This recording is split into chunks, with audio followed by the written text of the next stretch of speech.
tactics and threats spurred on by Minister Mackenzie, arising directly from her probing during the Parliamentary Ad Hoc Committee into alleged links between the leadership of the Patriotic Alliance and alleged Big Five cartel member Katiso Katie Molefe. The committee, before concluding its hearings last week, discussed how Kenny Kunene was present when Molefe was arrested for murder. In his Facebook Live video, Mackenzie told James that he has 24-hour security, which was taken as a threat by Action SA. The party says it views Mackenzie's repeated attempts to intimidate James as a direct attack on an elected public representative carrying out her constitutional duties to expose criminal capture. Babalo Ndenze, Eyewitness News. A leaked DA report has uncovered that the party is coughing up more than 60,000 rand per month for its mayoral candidate in Tshwane, Celia Brink, to remain in the city. The document, signed by the party's former federal finance chairperson, Dion George, lists the names of party leaders allegedly receiving special salary top-ups. Alfa Ramashwana has more. Tshwane Mayor Celia Brink was earning a monthly salary of more than 100,000 rand until his removal in September 2024. After the motion of no confidence that saw him lose his job, the leaked document suggests he wanted to return to Parliament. However, the party convinced him to remain as an ordinary Tshwane councillor, at least until the upcoming local government elections. The party views Tshwane as a strategic metro where it could significantly grow its electoral support with Brink at the helm. The leaked report further reveals that the party's Federal Finance Committee approved a monthly payment of 62,000 rand for Brink to remain in the city. This amount is in addition to what he already earns as an ordinary councillor. Alfa Ramshwana, Eyewitness News. The city of Ekurhuleni is providing relief efforts to residents left out in the cold due to weather-related incidents. 11 homes were damaged in Katlehong yesterday as a result of the heavy rain and flooding.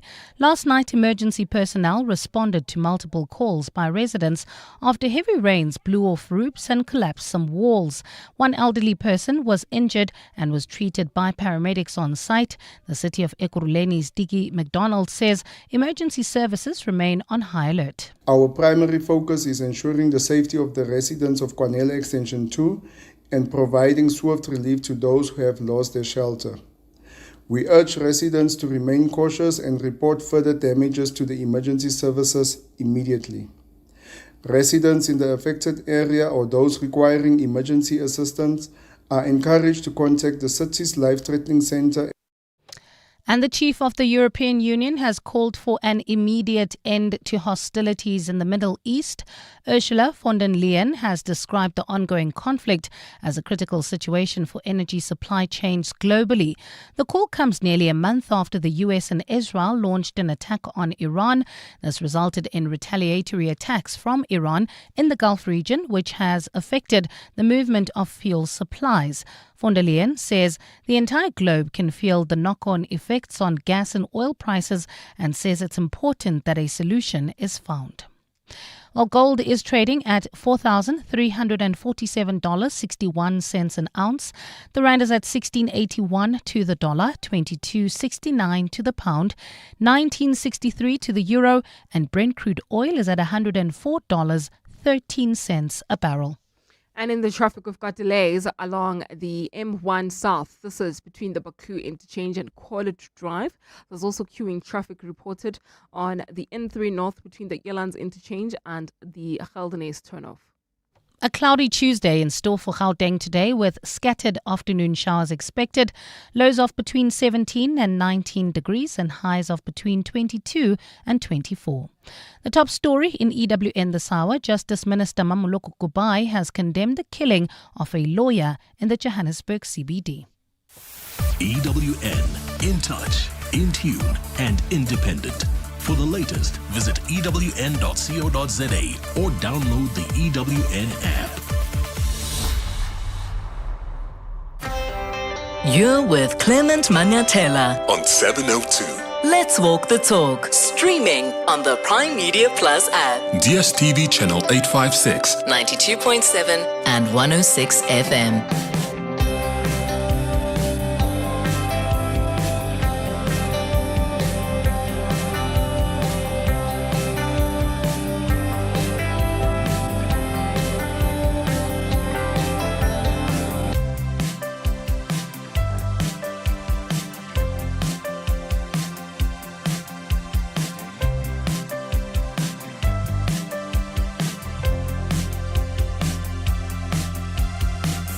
7 minutes after 9 o'clock. Dumelang, Sanbonani, good morning, bonjour. Welcome to the Tuesday edition of the Clement Manyathela Show. Thank you for joining us here on 702.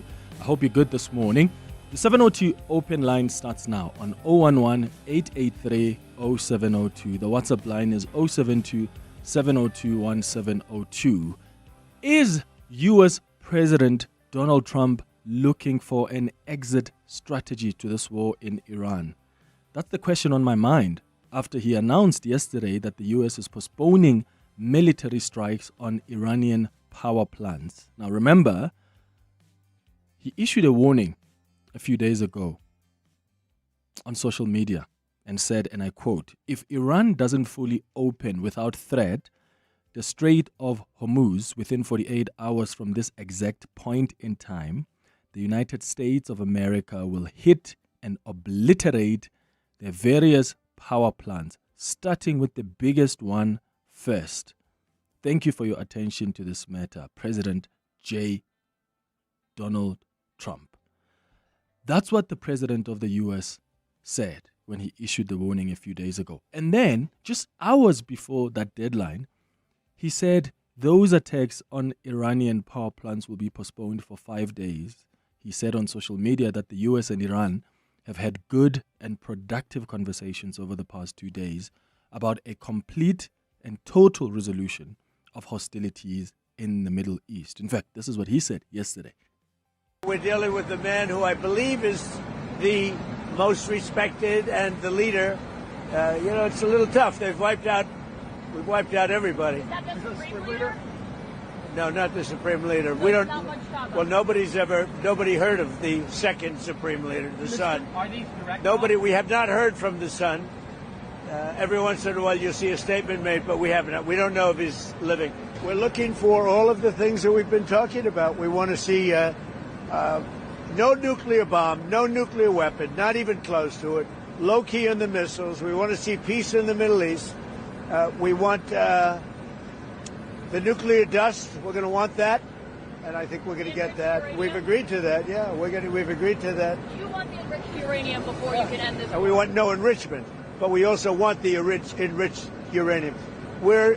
If this happens, it's a great start for Iran to build itself back, and it's everything that we want.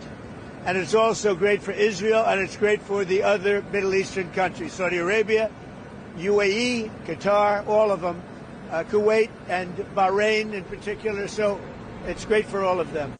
So that's what the U.S. president said. Did you hear the beginning part of what he said? I mean, I don't know if the U.S. knows for sure that they're speaking to the right people, because they think they're talking to someone who seems to be a top official in the Iranian regime, quote unquote.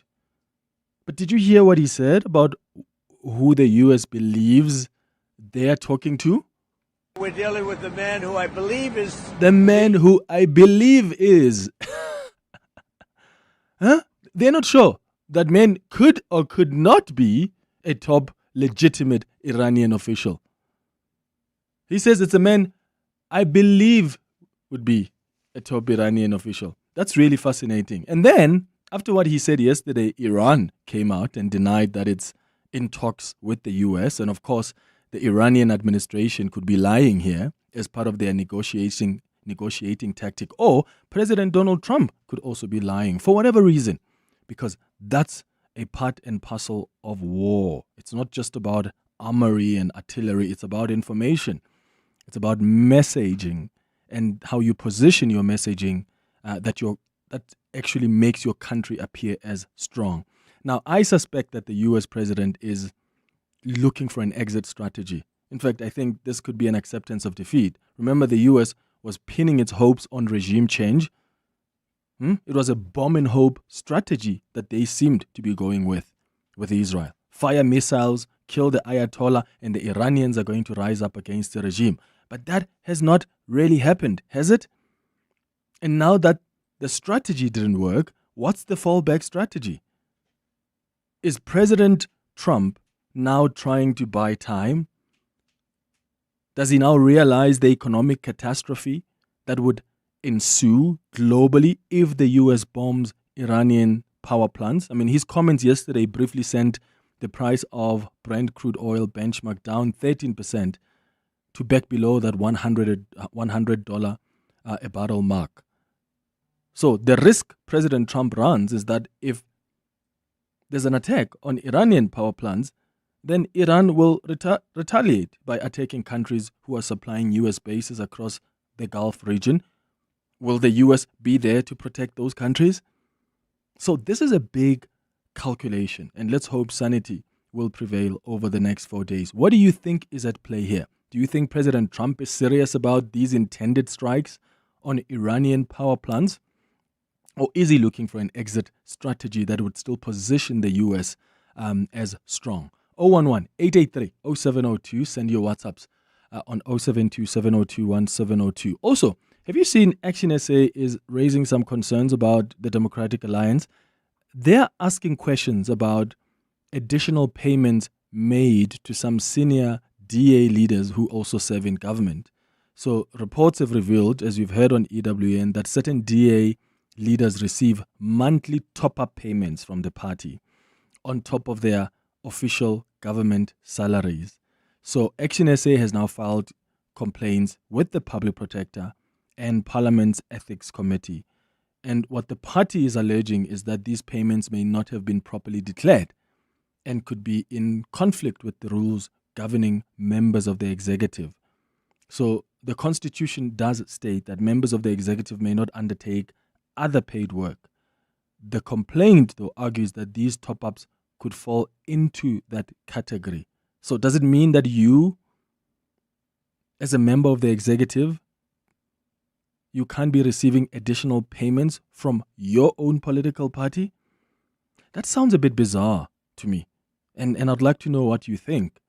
Like, do you believe that it is actually acceptable that John Steenhuisen or President Cyril Ramaphosa or Pak, whoever who still has a position within the ANC, should not be paid by the work that they do for the ANC or for the DA or for Action SA or for whichever party? Huh? Does this warrant an investigation? Or do you think there must be stricter rules around public officials and how they can earn outside of their government salaries? To me, at a preliminary level, and I could be wrong here, this really sounds bizarre what Action SA is asking for. Because people who work in government belong to political parties. Fikile Mbalula is the Secretary General of the ANC, for instance.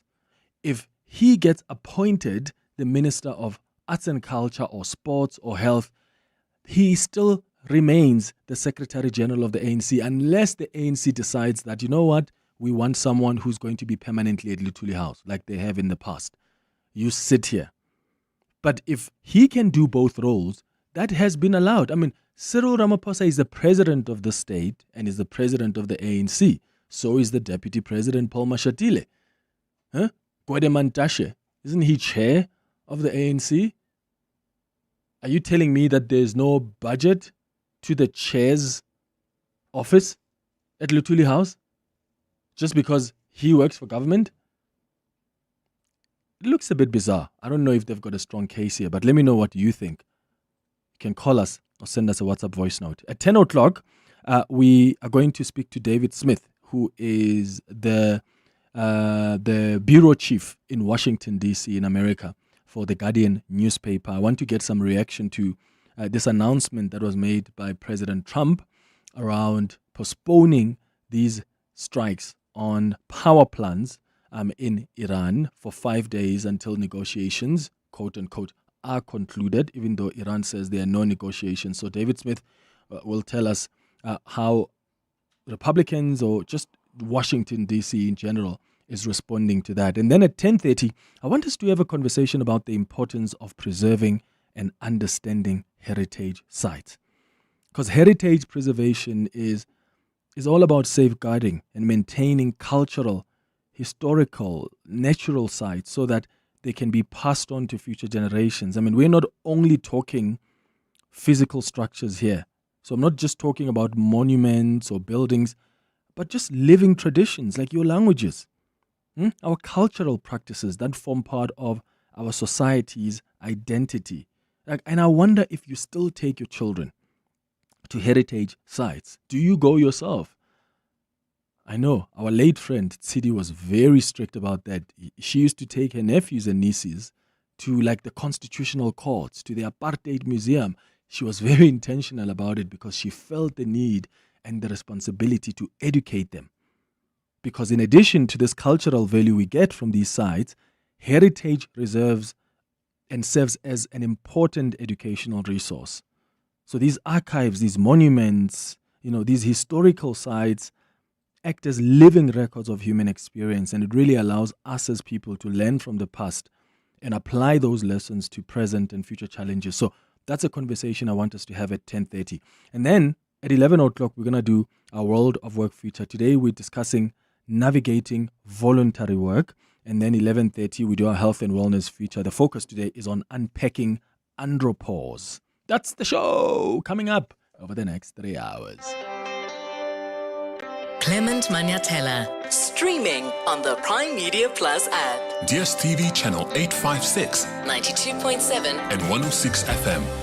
Clement, I think it's fair to say that Trump went into this war without any sort of defined strategy. He thought it was going to probably be as easy as it was for him to bomb both Nigeria and Venezuela. And another question that I have is that if he says that all the leaders are either dead or disfigured, who has he been negotiating with? That's the big question. I mean, Donald Trump sometimes lives in the world of his own. I came from Ramaphosa. Yeah, Obake, you're asking such a key question. Like, he said, we have taken them all out. These are the top Iranian officials. So who are you then talking to? And that's why I pointed out to you that Donald Trump says, we're talking to someone that I believe is. Okay, so you don't know for sure that this person is actually representing the Iranian administration. You believe that person could. But also, if you've taken down all of their top officials, who is really this top official you're talking about? You must listen to actually what John Stewart said. I must find that clip for you. John Stewart, it's so brilliant. I'll find it for you in a moment. In fact, Abel, you've got it. Listen to what, and I thought this is such a brilliant analysis of, just in a subtle way, explaining what a funny moment, actually, what we're witnessing is. Listen to John Stewart on The Daily Show making a comment about what Trump announced yesterday. Escalating tensions in the Middle East. I must applaud the president for stepping back from the cliff of escalation and engaging Iran in productive talks. Iran has responded, its state media saying there are no talks.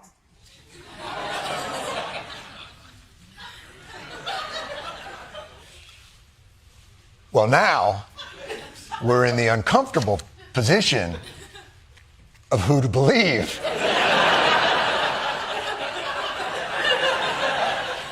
Normally in this situation, I think we'd all be inclined to, in some measure, not trust the pronouncements coming from this theocratic and corrupt regime. Iran. Talking about Iran. For clarity, I just want to, it's not Iran. We'd be inclined not to trust Iran. So let's give our president the benefit of the doubt and just probe a little deeper.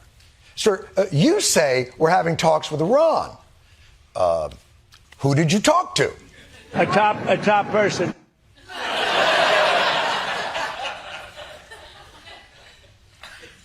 A top person? Or the top person? The article really makes a huge difference here. Like, the guy or some f***ing guy? It's a little tough. We've wiped out everybody. So a lower level guy who's been elevated to a higher echelon, a bottom who is now a top, versatile, but not stop it. Or I will rip your stuffed monkey in half. So you're talking to a guy, but not the top guy, not the supreme leader. No, not the supreme leader, but the people that seem to be running it. Again, running it or seem to be running it. It's a big difference. Hey, where's our car? Oh, I gave it to the guy who seems to be the valet. He had a jacket, he was standing by the curb, seemed like a top guy, and he did take the car.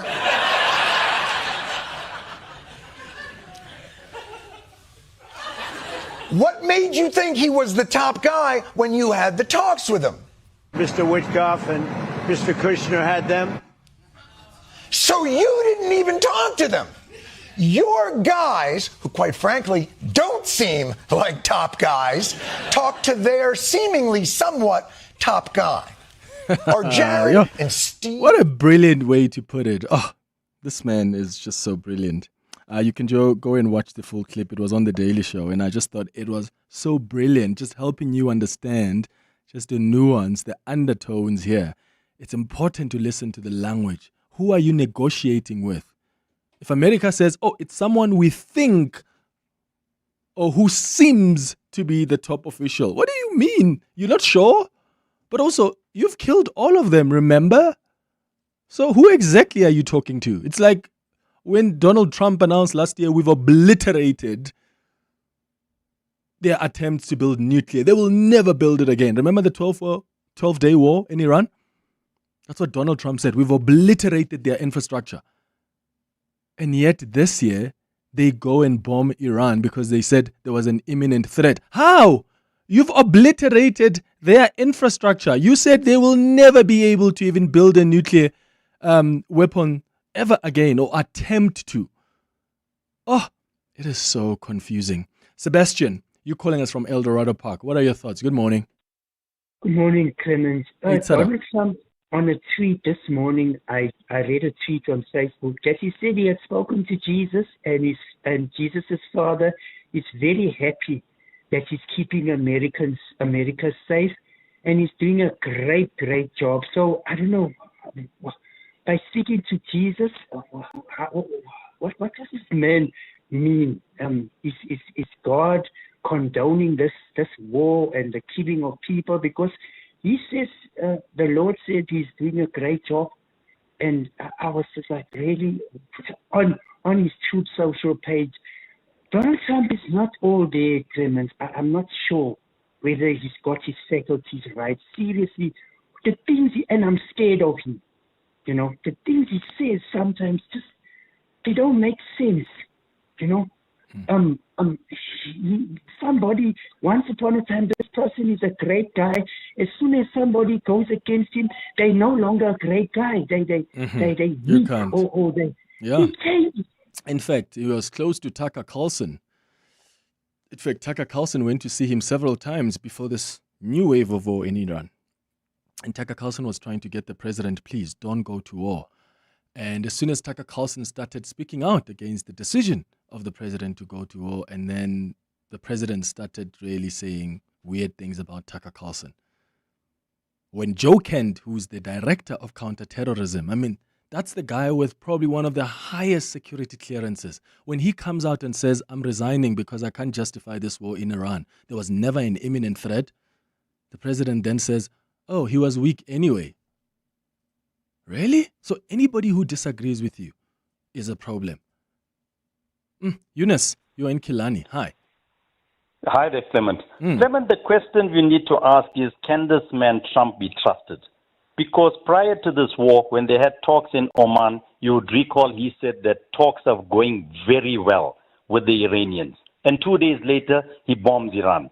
So my question is, you know, while he's now talking a 5-day pause or whatever, within a few days, I mean, he can do anything. To me, this guy acts delusional. I can't understand who's his advisors. Obviously, his advisor is in Tel Aviv. That's the advisor who told him to attack Iran in the first place. But I don't trust Trump. And what I think is turning the tide here, they underestimated the Iranians. Because if you would recall, even in Israel, they've got the Iron Dome, they've got the David Sling, they've got the Arrow air defense systems. And the fact is the Iranian missiles and drones are penetrating that. If you saw over the weekend what happened in Damon and in Arad, in Damona and in Arad, you could see the damage that was done there. So I think that is giving them a bit of fear. And by the way, while seeing in Arad there, having seen Gideon Saar and Benjamin Netanyahu, I was quite surprised. Both of them said the Iranians are now attacking civilians. I thought to myself, my God, Gidi and Bibi, where were you in Gaza when you killed 100,000 women and children there? They're attacking civilians. So I nearly faint. And by the way, Clement, just in this war, what is also interesting is not much, by the way, in Israel, all record, but journalists are banned there from reporting, as you're well aware, right? But have you seen that the Iranians have brought down an F-15 stealth bomber? They shot it, and it came down. He made an emergency landing. So as much as the Americans are giving, they are getting just as much. And they were not ready to be getting just as much, Eunice. That's why Trump even said, we were surprised. We didn't know they were going to attack the other Gulf countries. But yeah, that clip, I saw the clip that Benjamin Netanyahu, the Prime Minister of Israel, posted, I think it was yesterday, on Twitter.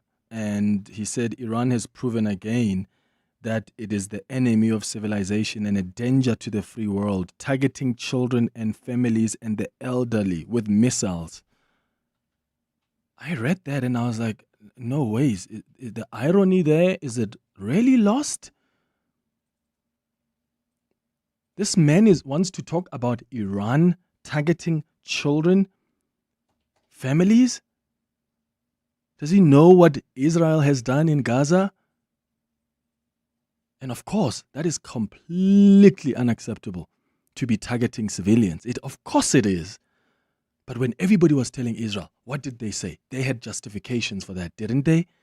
But no, nobody else can have justifications. It almost reminds you of America when they go to countries, whether it's Syria, Afghanistan, Libya, Iraq, anywhere else. There will always be justifications to go into those countries. But when Russian President Vladimir Putin goes and invades Ukraine, that justification doesn't matter. Why? Because only America's justifications are the ones that are correct? That can't be. It's 9:30. Time for the latest in Eyewitness News headlines. Fisa, good morning. It's Mbali Clement. Bali. Good morning. Good morning, Bali. A very good morning to you, Clement. Well, the case against the son of late former Zimbabwean President Robert Mugabe has been postponed yet again. Benjamin Mugabe and his co-accused returned to the Alexandra Magistrates Court this morning. The latest postponement is linked to the state and defense not concluding their plea agreement. Mugabe and Tobias Matonze were arrested in connection with the shooting of an employee at their Hyde Park home. Tshwane Deputy Metro Police Chief Rivo Spies is making a return to the witness stand today at the Madlanga Commission. During his first appearance before the inquiry, Spies testified about the alleged corruption at his previous employer, the Ekurhuleni Metro Police Department. Today, he will be taking the Commission through testimony linked to allegations of attempts to manipulate tenders and recruitment processes of officers at the TMPD. And Justice Minister Mamoloko Kubai has condemned the killing of a lawyer in the Johannesburg CBD. Jeanette Galechan was gunned down by unknown suspects near the CCMA offices yesterday. According to reports, she was a legal practitioner attached to Sibanye Stillwater's legal team. Well, those are the headlines. This EWN and more at 10 or as it happens. EWN Traffic. Well, travelling on the M1 South, we've got a major accident scene right near the Baku interchanges causing delays coming out of New Road. Please be on the lookout there and approach with care. If you were travelling in Edenville, we've got more traffic volumes along the R24 West. That's as you approach Edenville Road. Another accident scene reported there. Delays from Barber Road. Unfortunately, about a 20-minute hold up there. And if you're travelling on the N3 North, please do expect delays between the Elands interchange and the Geldenes interchange. If you're heading towards Omondi as well as Meerdale and even Mondio, do expect heavy traffic volumes. On the N12 West, an accident has been reported there. It's right near a Klipprefer Drive. It is slowing down traffic coming out of Komaru Street.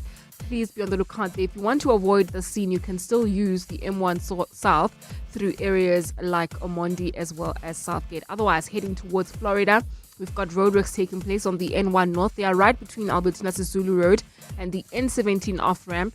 They're not causing delays, but please be on the lookout there for men and women working the road. More updates coming up at the top of the hour. Stay tuned. There's more EWN on air, online, and on the EWN app. Africa Milani. Weekday mornings, 4 to 6. U.S. interests in Saudi Arabia, the UAE, and such areas has been the target of Iran. Are they not running the risk of having fellow Arab nations actually turning on them? That Donald Trump did was to kill the Ayatollah on the first day. He immediately united the nations, united Iran as a nation together, which he hoped would divide the nation. Secondly, also to understand that there is a huge divide in the Middle East. We've seen this in the wars in Yemen and Syria. As a humanity, we need peacemakers and peace seekers, and this is our challenge in the world today. Mike Bernard. Africa Milani. 4 to 6 on 702. You may regret giving your barber permission to surprise you with something different. But with Outsurance Essential Car Insurance, you'll have no regrets covering your older car at a much lower premium. And claims are paid in cash within only 5 working days. Get Outsurance Essential Car Insurance today for unfinanced cars older than 5 years valued at less than 130,000 Rand. SMS SAVE to 45363. That's SAVE to 45363. Licensed insurer and FSP. TCs and information online. This is what progress sounds like. At South African Airways, we've added more aircraft to the runway, increased our flights from just over 1,000 in 2021 to over 24,000 last year. And we continue to add more destinations and routes. It's steady progress over time. We know there's still work to do, but every day we're building something stronger. An airline that shares the resilience of the country it carries. South African Airways. Book your next flight at flysaa.com today. Welcome to Nando's Testimonials. It's the flavor! Real reviews by real people. Today's testimonial comes from Jeff in Kempton Park. Now, Jeff seems to be a man of very few words. We've asked him to use his few words to tell us what he thinks of our flame-grilled peri-peri full chicken with any 2 sharing sides for $2.83. Jeff? Nice. Well, there you have it. When the meal is such a mouthful, you really only need a few words, I guess. Nando's. Oh, what a place. Calling all wedding planners and venues, restaurants, conference centers, and hotels. Do you need tables and chairs? Home in One has it all. Do you need cutlery, crockery, table linen, and restaurant equipment? Home in One has it all. Do you need tents, gazebos, or umbrellas? Home in One has it all. Affordable prices, the latest trends, with 2 branches in Pretoria and Johannesburg. Shop online at homein1.co.za because we're your #1 choice. Home in One has it all. The Money Show. Weekday evenings at 6.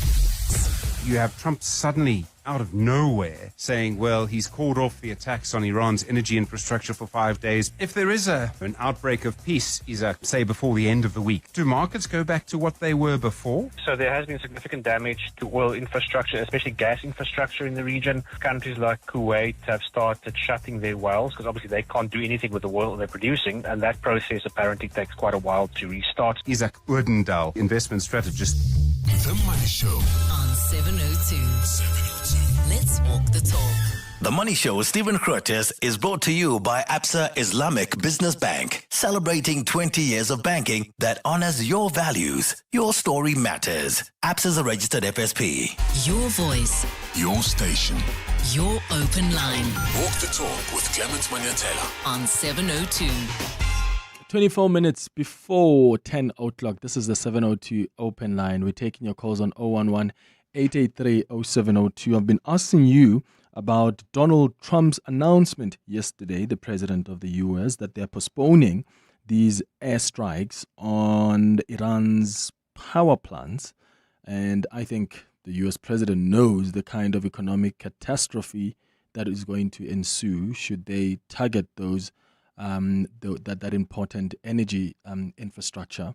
But now that has been postponed for 5 days because President Trump says they're having negotiations with someone that the U.S. believes is a top Iranian official.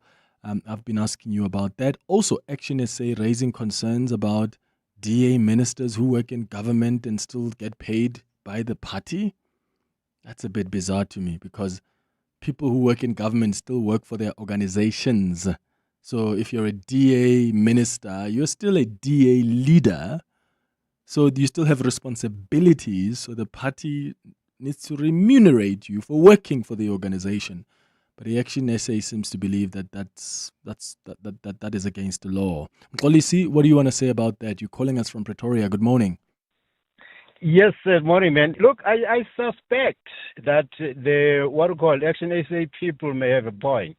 Number one, if you are a minister in the public office, you are getting paid a salary by our tax money, and you are working for us as members of the public. And if you're getting extra income, the key question there is, did you declare that extra income in Parliament? That's number one. If they declared it, fine. But the second question is the principle of following the money. Where did that money come from? Did this money come from private sector people who gave the money to the DA so that they can top up your salary and favors from you? To me, there's a question there that these DA members need to answer. Did they declare? Where did the money originate from to top up your salary as a public representative, being paid a salary by behind the scenes, maybe other cat mattelers with a fairer complexion, then they earn favors, but the money is channeled through your party. Follow the money. Where does it come from? All right, Olis in Pretoria, thank you so much for your thoughts. Here are some WhatsApp voice notes that have come through. Good morning, Clem and your team. Clement, I think in an organization like the ANC, a general secretary do get a salary, but the chairman and the rest of the structures, they don't get any cent or a salary for that matter. So there is a difference when you are in government. You remain whatever a chairman in the ANC, because what I know, there's no perks being a chairman of the organization more than a secretary general. I'm stand for correction if that is possible from Max in Pretoria. Hi, Clement. I'm glad you raised this issue of political parties paying their office bearers, plus they're also receiving money from government. It's actually supposed to be like that. It's supposed to be like that because, remember, when they start driving these state vehicles to attend to party political duties, we complain. So how are they supposed to cover those costs? Thank you, Andrew. Morning, Clement. Just allow me to ask this maybe ignorant question. Aren't we supposed to declare extra earnings if we happen to work as public officials? And if that be so, if one is appointed as an MP, why is the party that he belongs to topping up his salary? And was that top up taxed? That's just a question. Maybe it's out of ignorance. Thank you. Hi, Clement. The technical answer is that traditionally the ANC has not allowed the Secretary General to take up a government position. It's always been a full-time position at Luthuli House. Unless they've changed the policy, that's what it's always been. Having said that, I think I take your broad point about whether or not Action SA will be successful in their action. I'm not sure that they will. But what the DA leak has exposed, I think, for me, is the fact that the DA are just a bunch of politicians like all the others, like their partners in the GNU, like the politicians in the opposition bench. They're all susceptible to the allure of money. They are not special. They do not have the moral high ground. They are influenced by money as much as the next politician. So there's nothing special about them. Okay, so the concern for me here is I note that the Constitution states that members of the executive may not undertake other paid work. That's pretty much clear. My concern here is, how do you then tell a political party that, hey, come work very hard to get votes and then come run government, But the minute you get into government, you are going to lose skills in your political party because you're running government. That just doesn't make sense to me. If you're a member of a political party, you're a leader of a political party, you don't just want to focus on government, because then you lose the responsibilities of being on the ground and making sure that in 5 years' time, South Africans are still going to vote for you. Like an ANC or a Democratic Alliance, these are big party machines. That still needs qualified, skilled politicians who are going to drive those political parties, who are going to make sure that the mandates and interests of those political parties are still advanced, whether in government or outside of government. So are we suggesting that the next time then that a political party, let's say the ANC, that has, let's say, a good president and a good SG and an efficient treasurer general, the minute those people get appointed into government positions because their skills are needed there,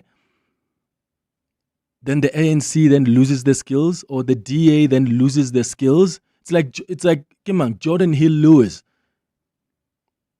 There are others who will argue that he's been an incredible mayor for the city of Cape Town. So now that he's going to become, likely at this conference next month of the Democratic Alliance, now that he's going to likely take the position of leader of the Democratic Alliance, you are now suggesting then what? He has to focus on that on that leadership position, or focus on being the mayor of the city of Johannesburg and not necessarily get involved in the work of the organization. But what if the organization needs a leader like Jordan Hill Lewis? I don't know how you explain the issue of losing the skills just because you are in government, because the minute you start forgetting about the work the party needs to do, then you're not going to be in government for too long. It's 15 minutes now before 10 o'clock. Your voice. Your station. Your open line. Walk the talk with Clement Manyathela on 702. Okay, so you're calling from the East End. What are your thoughts? Good morning. Yes, good morning, Clement. I hope you're well. Yeah, my thoughts around Donald Trump, I think we're dealing with someone who's a pathological liar. And we're dealing with someone who will say anything he needs to do or say to calm the energy markets, right? So my worry is that I think what he's trying to do, he's scheming along with Israel to do something over the weekend. So since this whole war has started, just notice how they always wait for the weekend, Saturday and Sunday, to do something major. So I think something major is going to come over the weekend. He's just waiting for the energy markets to obviously close on Friday, and then an attack is going to come. So I honestly think Iran shouldn't actually trust anything that comes out of the Trump administration. The guy is obviously not in charge of anything. We can see that his advice is coming from Tel Aviv. Netanyahu are the ones that are in charge. So I don't know. I really, really think Iran shouldn't trust anything. They should keep their wits about them, because this is actually far from over. You know, it's going to be a long time. That's why with us as South Africa, we need to look at what do we start doing from our side in future, you know, to almost like insulate ourselves against these type of things. Because as much as we don't have our own oil, but maybe, you know, having a refining capacity like what India has is something we need to look at developing. Kogeto in the East End, thank you for your thoughts. More WhatsApps on 072 702 1702. Good morning, Clement and the 702 lenders. Currently, we don't listen to Ntate Donald Trump anymore. We know he doesn't say what he means. We've now seen that whatever he says is actually an opportunity for him to do something different. But also, slightly monagano wa gae ga o krente man. This is Emma from Pretoria. Ntate Madumeja, Dumela. Listen, I think in this case, Jan Trainer, this, what's his name, Donald Trump, what he's claiming. Well, we have known Donald Trump to lie every step of the way. In fact, I think you are right. He's looking for a way out of here and to save face. But being a liar, that has been established beyond all doubt. We all know that he is a liar. Good morning, Clement Manyathela and 702 listeners. in my mind, there is no doubt that President Trump is looking for an exit strategy. The reason I'm saying this is because the USS Gerald Fox, the biggest carrier, is now back for maintenance and repairs. It has been 9 months at sea. The sailors are tired, the toilets are not working, so they do not have enough resources to carry on. Secondly, Iran is now hitting Israel every night. Missiles are going through and killing civilians in Israel. This thing cannot be sustained. Thirdly, the Gulf nations did not buy in the wedge that he was trying to build between themselves and Iran, because they realized that they are neighbors. Otherwise, they will be fighting amongst themselves on behalf of the U.S. And fourthly, is because of the interceptors, the missiles that they use to defend air defenses. They are needed in the UAE, in the Arabian countries. They are needed in Ukraine. They are needed in Israel. They are needed by the U.S. to protect their ships at the sea. So not enough of them is left. So they are starting to panic, because now Iran is only now starting to unleash some of its deadliest missiles. So yeah, it's an off-ramp. Thank you. The Aubrey Masango Show on 702. I cover on my show issues of advisory, whether it is legal matters, whether it is financial matters. I cover day-to-day issues as far as current affairs are concerned. I cover the politics of the day and how we as South Africans are interpreting them. My listener is a curious 702 lander. They want to know what are the backstories, the stories behind what we are hearing on the airwaves. They want to understand what drives the different issues that have us talking. What I love about the 702 family and 702 Land is the fact that we have 702 landers who are responsive, who are present, who care about their communities, and who want to know how they can be a part of the process of making our areas better, but also our country better. And that for me is a great privilege. I am totally indebted to the providence out there to be talking to these people on a daily basis. The Aubrey Masango Show, weekdays from 8 to midnight. Congratulations to the lucky Powerball winner who bagged a mind-blowing jackpot of over 108 million rand on Friday after playing on a banking platform. Play Powerball Plus for an estimated 52 million rand jackpot this Tuesday, and you could make it rain lots of cash this March. Buy your tickets now in-store on nationallottery.co.za, the mobile app or cell phone banking. Panda Push-Up Play. Players must be 18 years or older. Play responsibly. Ituba is the proud operator of the National Lottery. So you thought you were building a business in this economy, but day by day, somehow it grew. You kept going when the freezer didn't freeze, the bucket didn't budge, and the bank balance barely blinked. So you thought you were building a business. You weren't. It was building you. Because this isn't just what you do anymore. It's who you are. And you don't trust just anybody to protect it. Chat to your broker about Old Mutual Insure Business Insurance. Protect what built you. Old Mutual Insure Limited is a licensed FSP and non-life insurer. To walk the talk is to turn words into meaningful actions. And it's what we at 702 are committed to doing every day. We're also committed to following the rules set out by the Broadcasting Complaints Commission's Code of Conduct. To give you balanced programming, fair comment, and accurate news.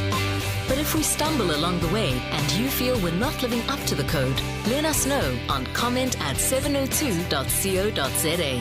And if after that you're still not happy, you can direct your complaint in writing to the Broadcasting Complaints Commission, PO Box 412365, Craig Hall 2024. For more, visit bccsa.co.za. Your voice. Your station.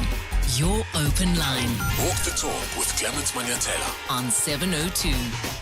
It's 9 minutes before 10 o'clock. Let's start with Tembisa, who's calling us from Germiston. Tembisa, what are your thoughts? Good morning. Are you well, Clement? I'm all right, man. Go ahead.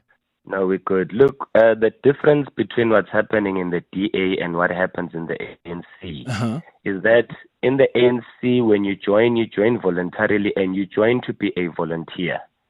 So you become a volunteer, but when the ANC deploys you to government, you only draw a salary from government, not from the ANC. The ANC doesn't top up anyone's salary. If you are an office bearer like the president, national chair, your office has a budget, not you. You are not topped up anything. Before, during your term, in whatever office you occupy, you do not draw a salary from the ANC. The ANC only pays its administrators, and the SG is the head of administration of the ANC. And the others like the likes of the spokesperson, those are positions that have to be full-time. So those ones will draw a salary from the ANC, but they do not draw a salary from government when they're occupying. Okay, so what happens if someone is, so let's say Mahlengi, who is now the spokesperson. In fact, let me make it this way. Let me make a practical example that's more real. Remember the Deputy Minister of Trade and Industry. What's his name? The Deputy Minister of Trade and Industry. That young chap, man. Zugo. Godlimbi. Yes, Uzugo Godlimbi. Uzugo Yes. Godlimbi. If Zuguzo Godlimbi gets appointed as the spokesperson of the ANC, which he was, even though albeit on a temporary basis, what happens there then? Because that's a position that must be filled in the ANC. Does the ANC pay him for his responsibilities as a spokesperson, and while he also serves as deputy minister, or he does that at a voluntary level? He's a volunteer first, so he does that voluntarily. Remember, he has a salary with government, and that's the salary that he gets. He's compensated by government for being the minister, deputy minister, whatever. But when it comes to doing ANC work, we are volunteers that do it voluntarily, because we joined it voluntarily to go and volunteer ourselves for the organization, for the party. Yeah. So in the DA, it's different when they're saying they are topping up salaries. And yet that person is getting a salary from government. That has to be declared in council, government, or wherever. Okay. So that's the difference between the two. Yeah. Thank you so much, Tembisa, for that view. I mean, for clarifying that. Tembisa in Buhle Park. Thank you. Let's go to some WhatsApps. Hi, Clement. Political parties also get what we call transfer funds, which is coming from government. So it means if one occupies the political position in their party and a position in government, they are getting paid twice, which is not good.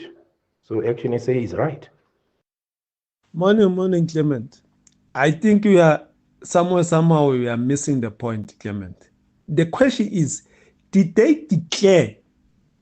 Because that's the question. Did they declare? Like the ANC, I can go and give Cyril Ramaphosa. But the question is, I can give Cyril Ramaphosa some gift. The question, did he declare those gifts or that money that is coming from his or her party? That's the question here. The question, did they declare?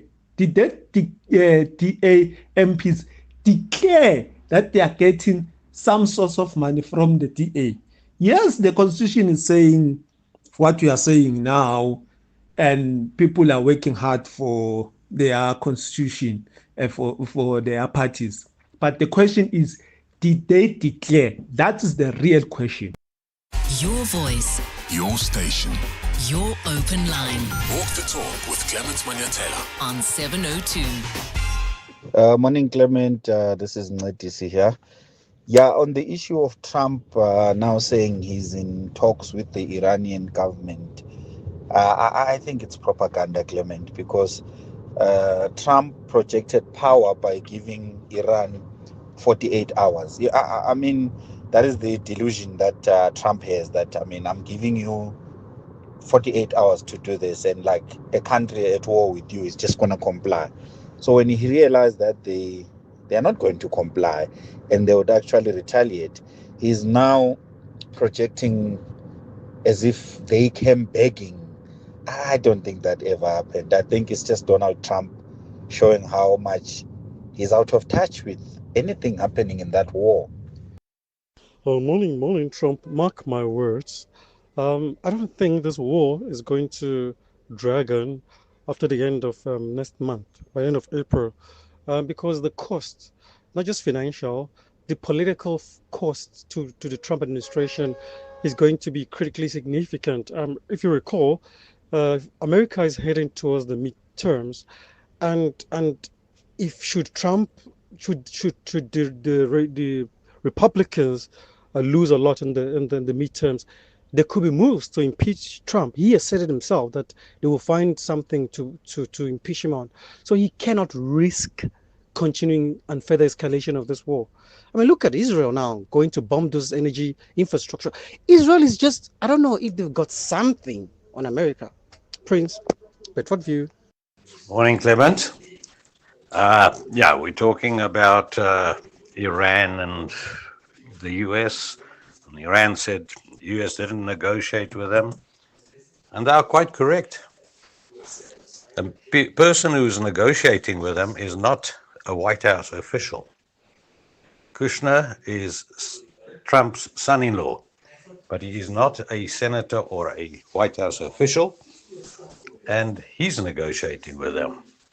So yeah, read between the lines. And yeah, I don't always believe what the Iranians are saying, but they are probably saying it that way, because if you do catch them out, they'll say, yes, but it wasn't the White House who was negotiating with us, not the American government. It was a relation of the president. Thanks, Nick from Melbourne. Elevate your flying experience with Lift Premium. Enjoy even more space, comfort, and convenience with priority boarding, extra baggage allowance, and complimentary lounge access. Visit lift.co.za today.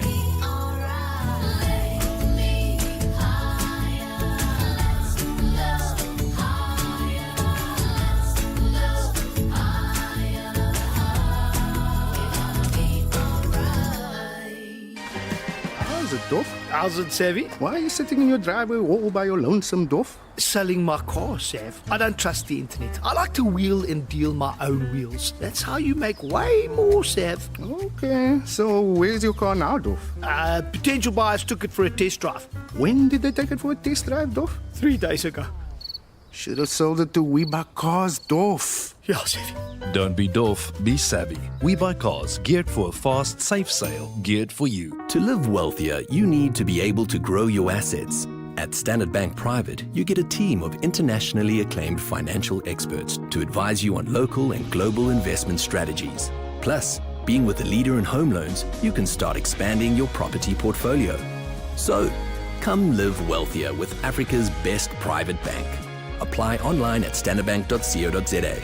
Standard Bank is an authorized FSP and registered credit provider. T's and C's apply.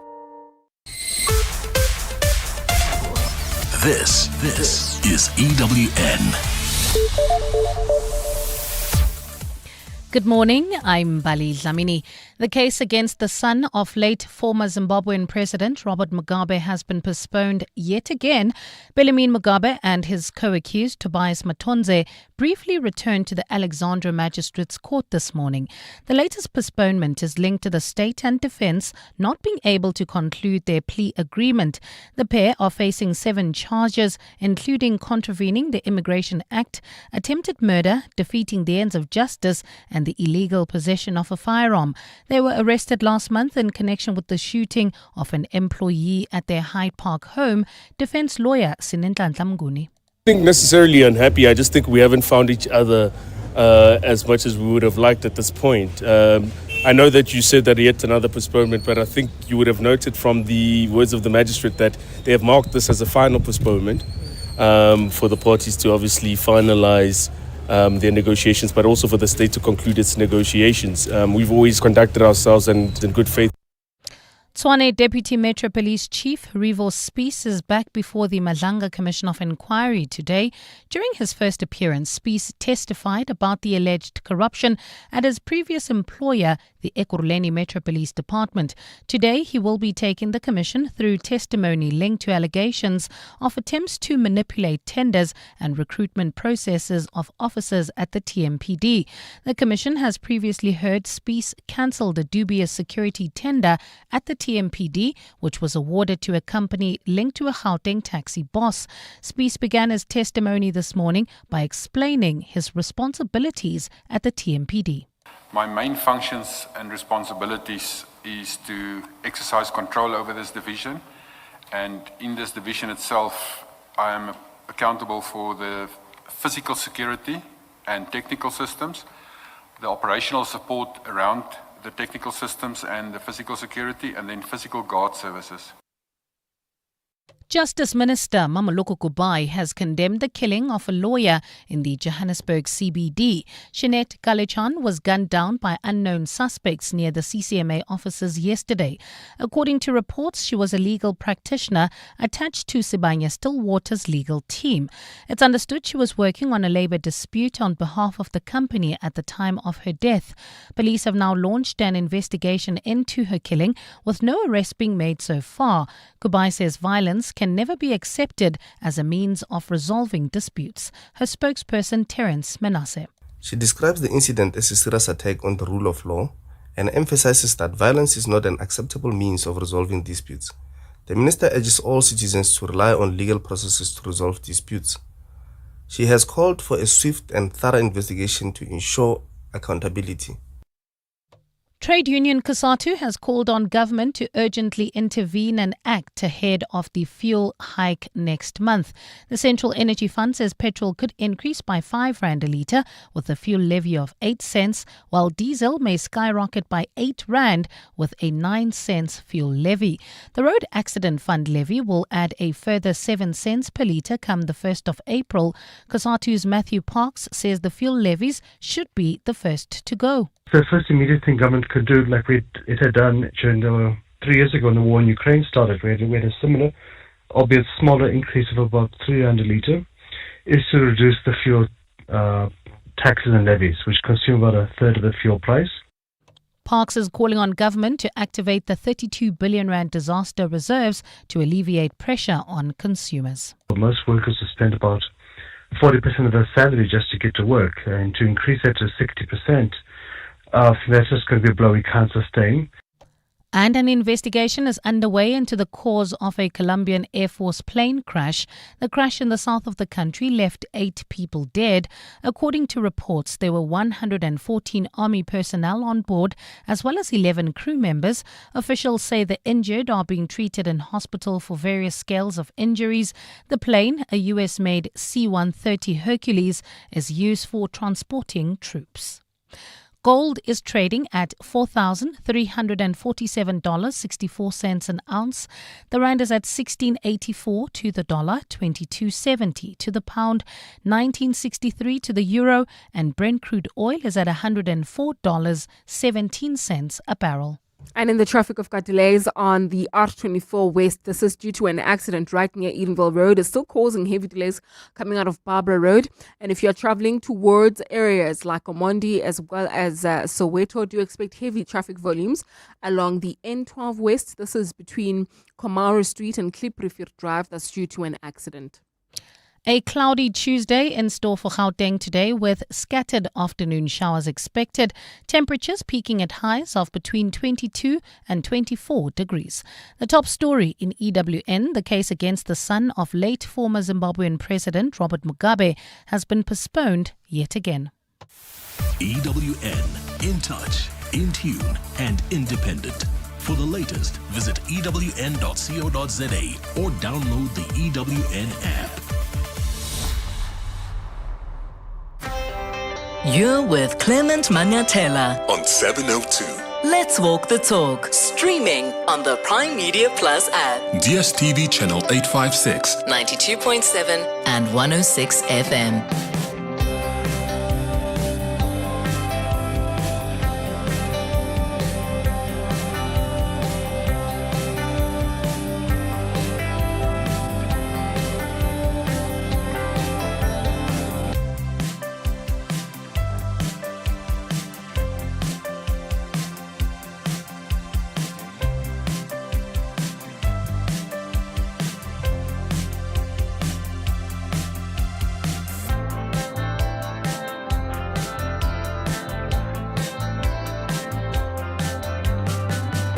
Six minutes after 10 o'clock. Dumelang, welcome to the second hour of the Clement Manyathela Show. Thank you for staying with us here on 702. Remember, at 10:30, we're going to have that important conversation about preserving and just understanding our heritage sites. And just preserving that heritage is actually all about safeguarding and maintaining these cultural, historical, and natural sites, because we need to pass them to future generations. So we're going to talk about how we can do that, preserving them, and how do you also intentionally just take your kids, take yourself, take your relatives to some of these important sites so that they get to learn, because heritage serves also as an important educational resource. At 11 o'clock on our World of Work feature, we'll be talking about navigating voluntary work, right? Voluntary work is often seen as sort of giving your time for free, but many people will tell you it pays in ways money just can't. From building skills and connections to opening doors in your career, volunteering, it can really be a powerful stepping stone, but only if you know how to navigate it. So that's the chat we're going to have on our World of Work feature this morning.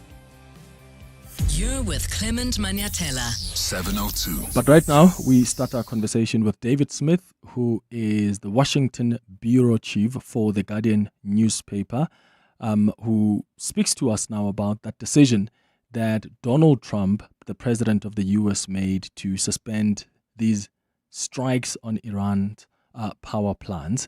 And I recorded this conversation with David Smith quite early this morning before we started the show at 9 o'clock. And I started by asking him what the reaction is. Is this an exit strategy from what he's hearing in Washington, D.C.? Is this an acceptance of defeat? Or does the U.S. president has a plan up his sleeve? I think there's a great deal of confusion and disarray and just not knowing if Donald Trump has any clear pathway here or strategy at all. Of course, over the weekend, he had threatened to unleash dire destruction on Iran's power plants. And Iran had warned in retaliation it would target energy infrastructure in the Middle East region. That could have been absolutely crippling to the entire global economy.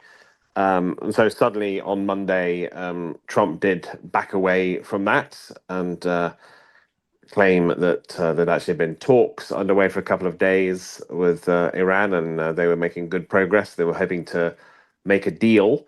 So that seemed positive, but Iran denied any such talks were taking place, just further deepening the confusion. And Iran claimed this is just Trump's way to buy some time because he's worried about what this will do to the oil markets and the economic disruption it will cause. And so we remain with huge question marks, really. And quite a few commentators in the US have pointed out it's a very rare situation where you don't know whether to trust the American president or trust a theocratic, corrupt regime in Iran. But it has really come to this, given that Trump has been caught making some false statements in the past. Yeah, and of course, as you say, there are false statements that have been made in the past, so you just never know where things are now. Is this true or is it not? But just to understand, though, what has been the US's role and actions in recent times? So over the last week, for instance, have they continued to target and fire missiles at Iran, or that was more led by Israel?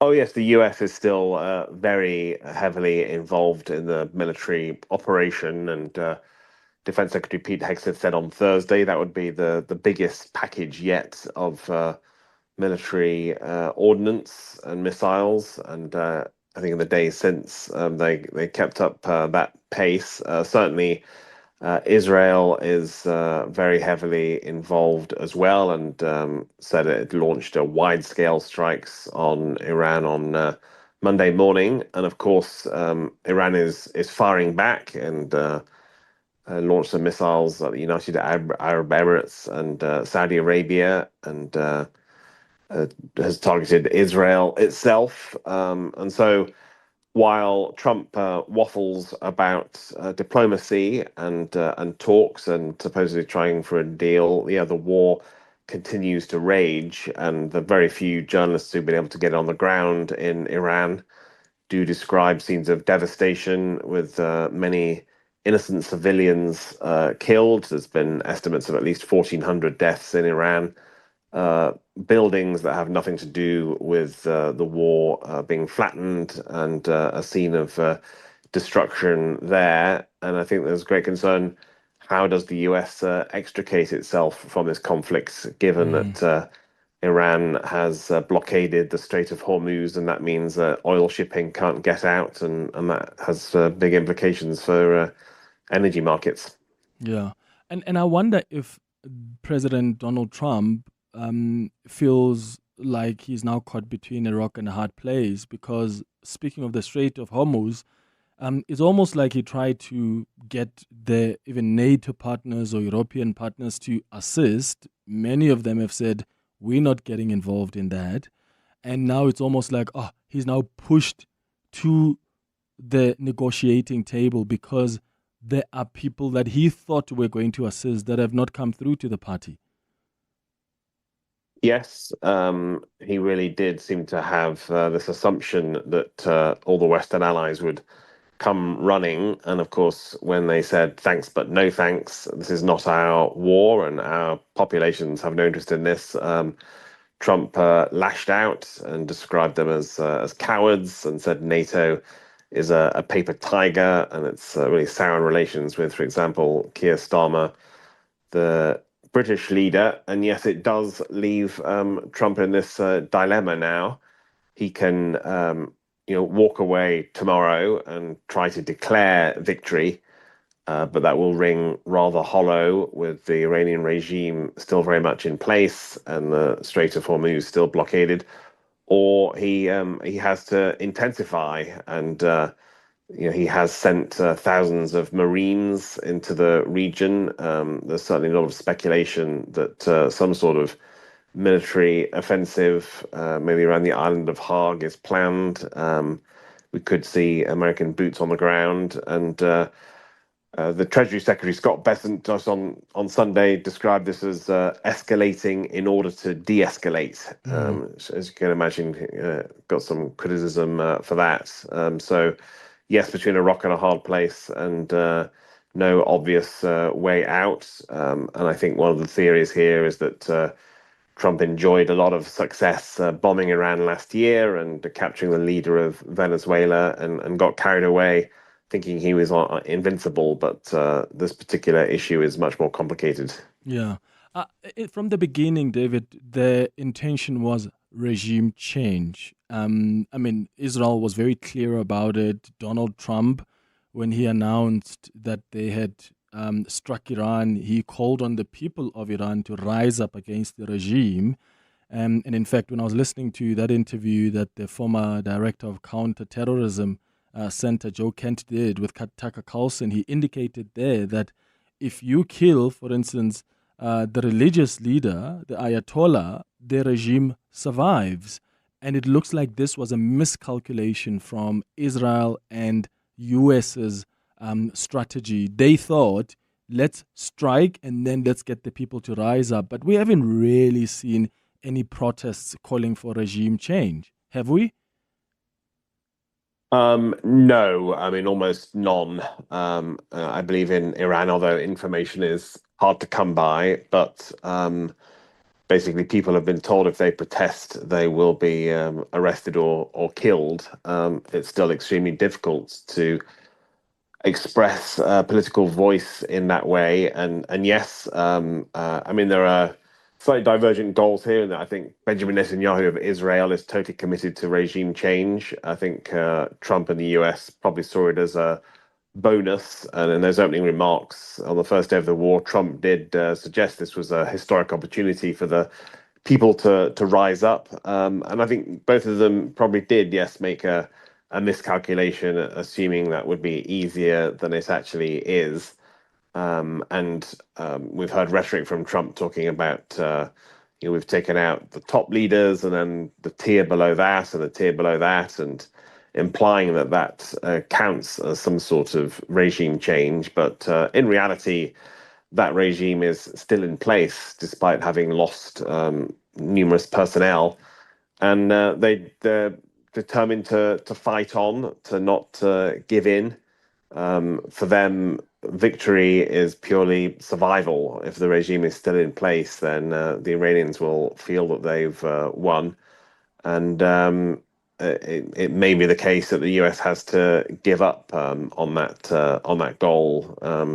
No particular alternative to it. Again, I think they hoped the Ayatollah would be replaced by somebody more compliant, as we saw in that case with Venezuela after Maduro.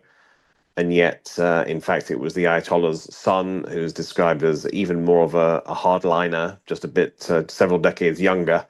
So that whole regime change plan has certainly not worked out so far. Yeah. Is there still coordination, or let me call it alignment, between Israel and the US in as far as strategy is concerned towards this war? Because just a week ago, the largest natural gas field was attacked by Israel.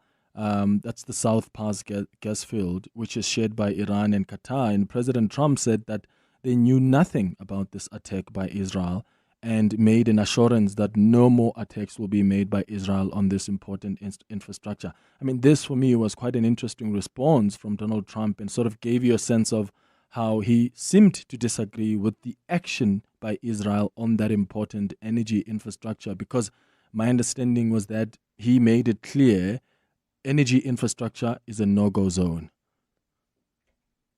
Which made it all the more curious when Trump himself was then threatening to target energy infrastructure, and just underlined some of the contradictions here and altering signals. I think in broad terms, the US and Israel have been closely aligned, and the military cooperation is strong and impressive. Everything they've been able to achieve in terms of degrading the Iranian defenses. But when you look closer, yes, there are some disagreements, such as the example you give. There's certainly different strategic objectives in the medium to long term. I think Netanyahu sees this as a decades-long project to remove the Iranian regime. And one former national security advisor in the US was just saying Israel has taken the view now that a broken Iran would be a positive development for them. Better just to have the country broken and falling apart than what they've lived with for decades. The US does not feel it has that luxury. It thinks a shattered country with potential civil war, with potentially millions of refugees, would obviously be a disaster for the region and the world, and could have all sorts of secondary consequences in terms of where do these refugees go and how they're treated by other countries. So I think it's one to watch, but it's a marriage of convenience at the moment. But yes, these two countries could diverge. That's really fascinating. And just as we wrap up, I want to circle back to how we started this conversation. Donald Trump, of course, taking this decision to suspend strikes on Iranian power plants. Do we know what, in these negotiations he's announced, what America is looking for? Is it looking for Iran to confirm we are not going to continue with enrichment, or we confirm that we are not going to build a nuclear weapon? Is there some kind of deal that he's trying to get into here about the nuclear weapons? Or do you, from the sense you're getting, the negotiations are more about just this current war and what the two parties need to do to try and get it to end?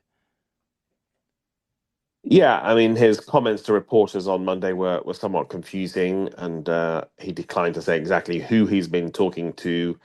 Said it seemed to be a person at the top. He then talked about there were 15 points they were working on in a deal, but then he said, points 1 to 3 were Iran not having a nuclear weapon, and in this fog, it does seem if there's one goal that constantly comes up, it is denying Iran that capability. Trump has always said that's an absolute non-starter. Now, that might partly be Iran agreeing to that. It might also be the US saying we have to secure enriched uranium and either remove it or dilute it so it can't be used to build a nuclear weapon. We shall have to see about that. You would assume this these 15 points, or more accurately 13 points, would include something about reopening the Strait of Hormuz.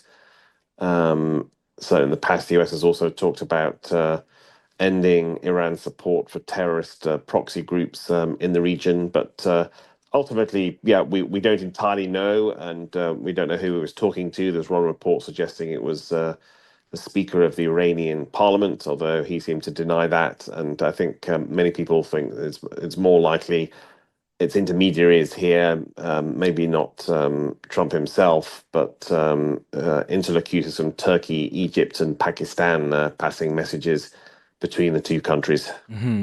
And what are Americans thinking now about the war? I know there have been polls previously that have indicated a lot of them are not keen. What are we seeing now on the ground in America? Are more and more people warming up to this war in Iran? Well, I stand by for Saturday when we have the third No Kings protest in the US, which is really opposition to what's perceived as Trump's authoritarianism. And all-time record numbers predicted there, maybe about 9 million, I think, and there's about 3,000 protests. And in the meantime, opinion polls are still strongly opposed to this war. I think many Republicans, many Trump supporters do welcome the idea of changing the Iranian regime, but they're much more lukewarm on just the idea of foreign interventions and very concerned about what effect it will have on not only the price of petrol, but other supermarket items, all of which could be affected by the energy crisis. So overall, yes, still broad public suspicion of this war. But unlike past presidents, Trump doesn't seem to care too much, and did not spend a lot of time trying to sell it to the public. David Smith, thanks for making time for us. Thank you. He's the bureau chief in Washington, D.C. for the Guardian newspaper. 702. The Clement Manyathela Show. Let's walk the talk. 25 minutes after 10 o'clock, let's bring in Dr. Hamidreza Orai, who is with the Iranian Embassy. He speaks on behalf of the Iranian Embassy. Dr. Orai, thank you so much for also joining us. Good morning. Morning, Clement. How are you? I'm all right, thank you. So President Trump yesterday announced that they are postponing military strikes on Iranian power plants. He said this is because there have been some good and productive discussions and conversations taking place over the last 2 days. But some Iranian officials yesterday came out and said that's not true. Are you able to explain to us what's going on? Clement, I think that they decided to postpone what they call it, postpone the strike on the power plant because they knew that if they strike our power plant, they will see the consequences that will be so harsh for them. About the negotiations that they are talking about, as you heard from our officials in Iran, nothing happened yet. No discussion was there. For sure, we see negotiation and talking as the best way to solve all of the problems in the world. But there must be a guarantee for us to avoid any other attack against Iran. Okay, and as it stands now, when you say that if they strike our power plants, there will be consequences, are we talking more about just the economic consequences and catastrophe globally, or are we now talking the Gulf countries neighboring you as Iran may also be targeted? Clement, the consequences that I'm talking about is the principle of eye for eye. If our power plants has been under strike, so for sure, as our military commanders told, the assets of United States and the Zionist regime will be targeted. Also, the power plants in occupied lands will be targeted. So, other than the economic consequences that the world will suffer regarding that, our retaliation will be the same as they do to us. We will do the same to them.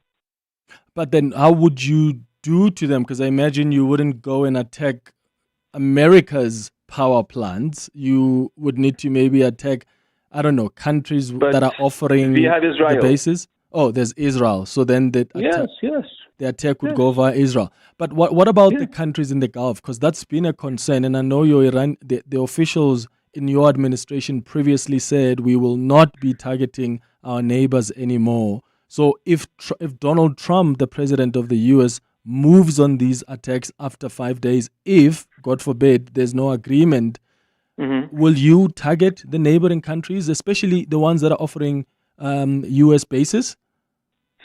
See, the Persian Gulf countries who gave their soil and their airspace to USA and Israel, they faced some consequences that they saw.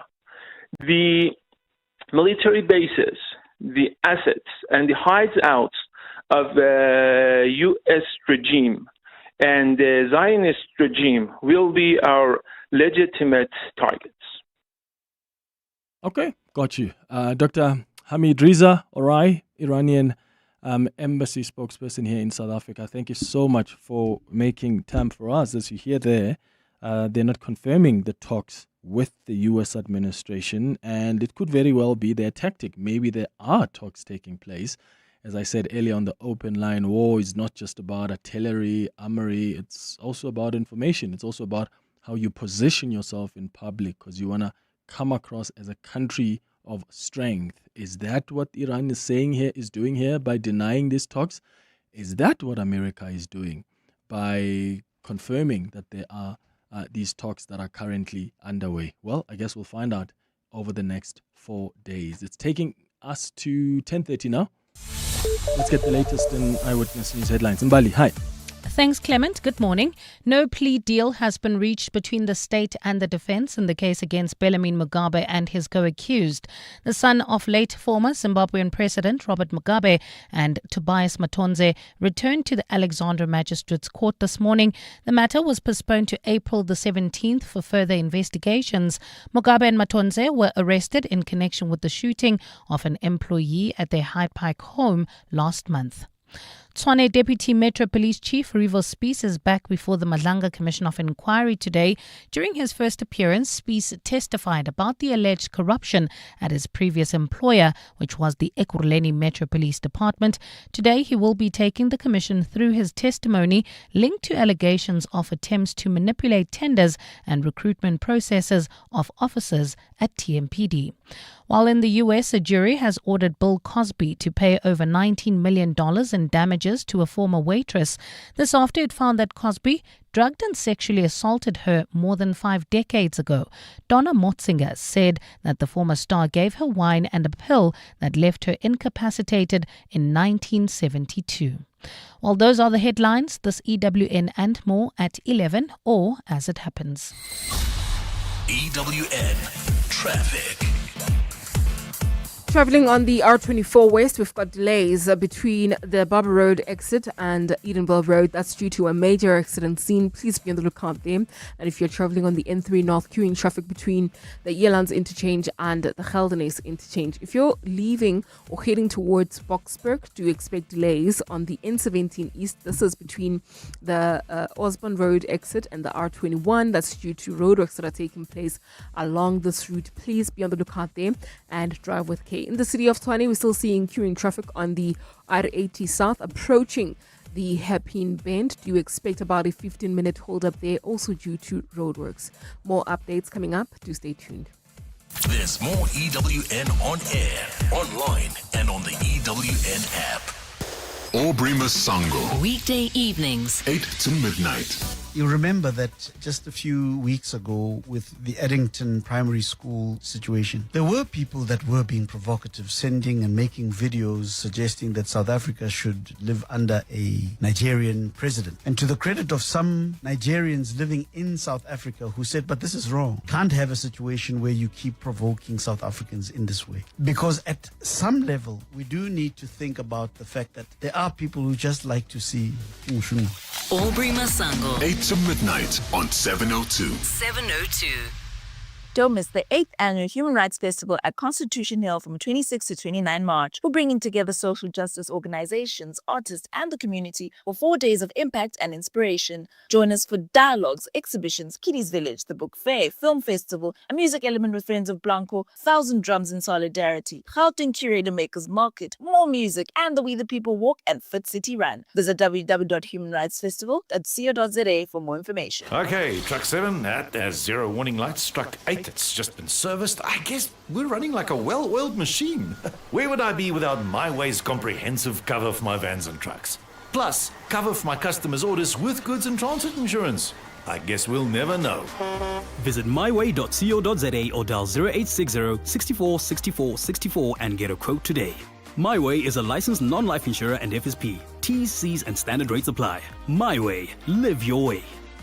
Dreaming of your next getaway? Whether it's a sun-soaked beach escape, an adventure-packed tour, or a luxury cruise, Flight Centre is your center for travel. We make travel easy, affordable, and stress-free. Plus, you can enjoy exclusive traveler perks with our frequent Flighty Rewards program. Flight Centre's got you covered. Visit your nearest Flight Centre store or online at flightcentre.co.za. Flight Centre, your center for travel. New from the House of Citroën. Ah, so stylish. 470-litre boot space. I need it. Keyless entry, so chic. Cruise control. Oh, bonjour. 4-year or 60,000 kilometer service plan? Oui. The stylish, all-new Citroën Basalt is here. You want a piece of it. Starting from 354,900 Rand. Register now for limited deal assist of up to 40,000 Rand. Visit citroen.co.za. T's and C's apply.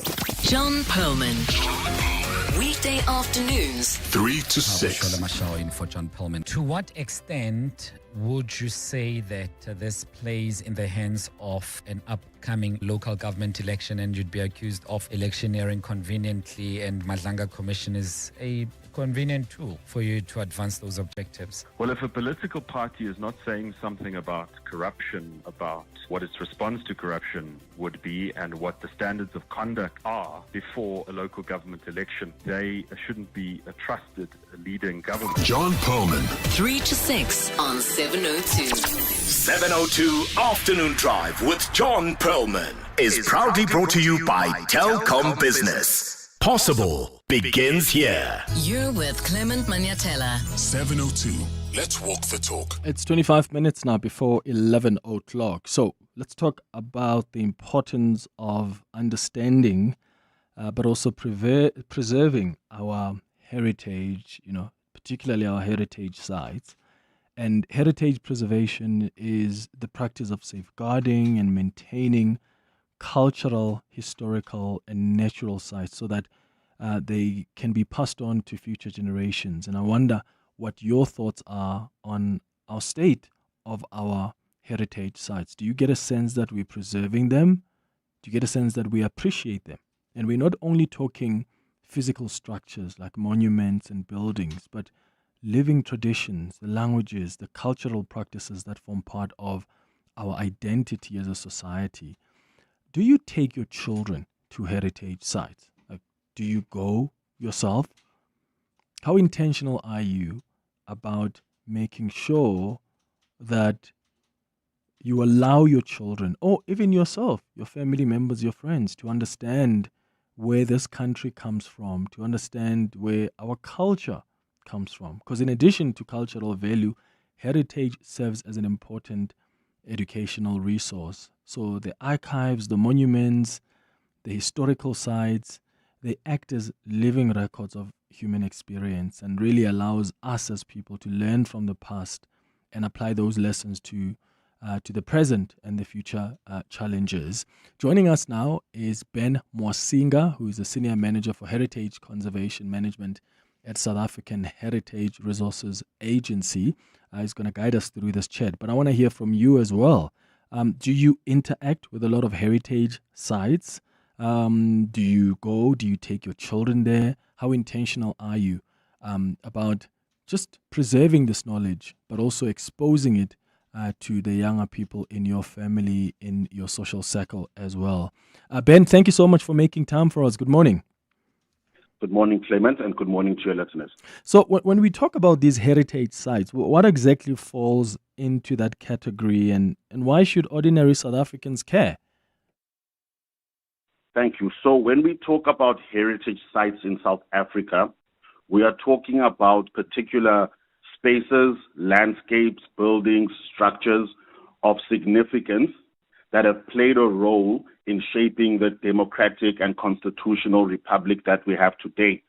We also talk about sites that carry some kind of memory, whether painful or not, such as the Sharpeville massacre site, that tell us about where we come from in terms of the struggle for liberation. We also have sites such as the Castle of Good Hope that tell us about our history in terms of colonialism through the Dutch and the British. So what heritage does essentially is to create a narrative for the society. It tells us where we come from, and it actually binds us all. So whether or not you may find these sites or these spaces important, they play a role in terms of your lived experience as a South African. Another example is Parliament, where you may not see it as something that actively plays a role in your life. However, apartheid was established within Parliament in Cape Town, and it was abolished within that same Parliament, which has had profound effects on every South African, whether you view it as significant or not. So heritage is about creating a narrative for the society that we live in.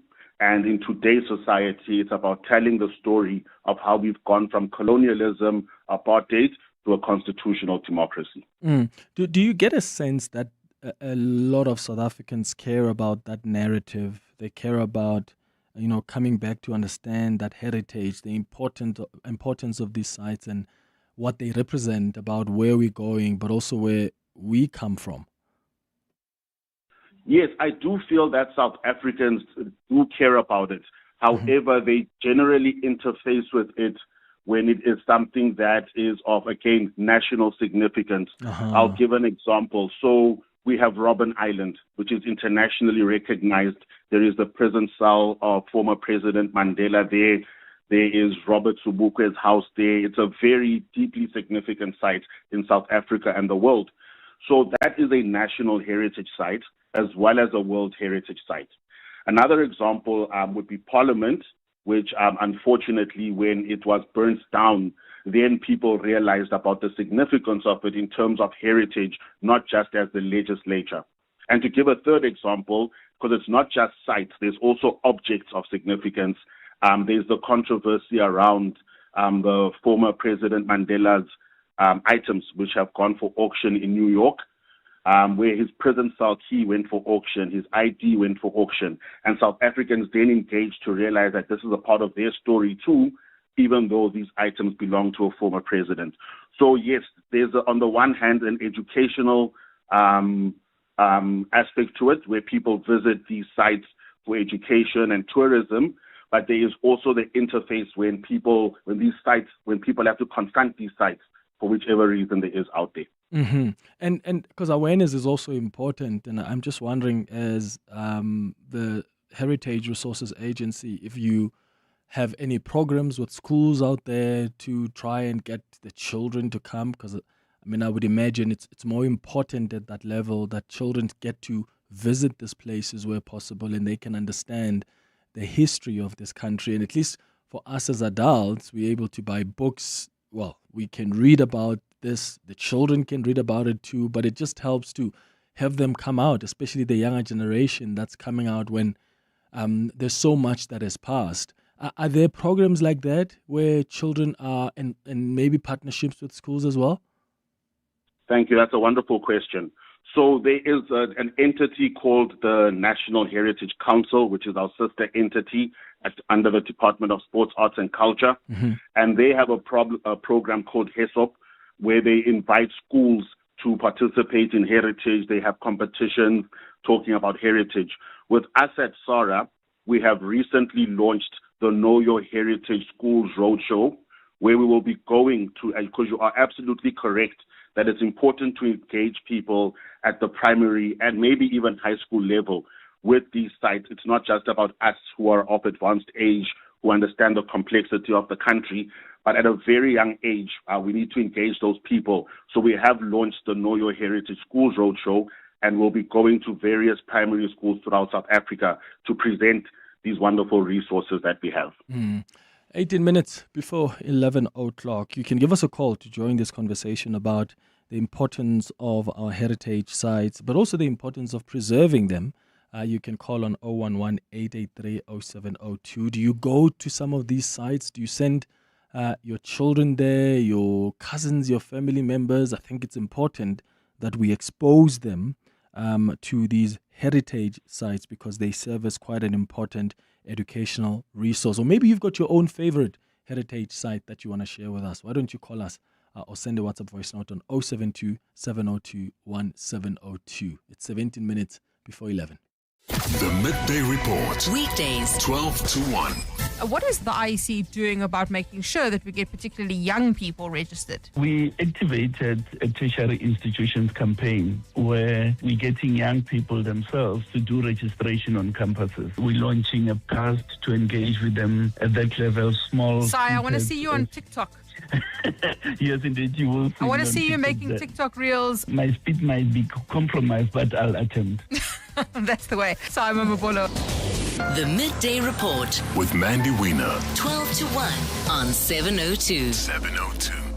35 African utility CEOs have been confirmed for Enlit Africa's invitation-only CEO forum on unbundling, prosumer management, and financial sustainability. This executive experience features project briefings, deal rooms, and ministerial dialogues from the 19th to the 21st of May at the Cape Town International Convention Centre.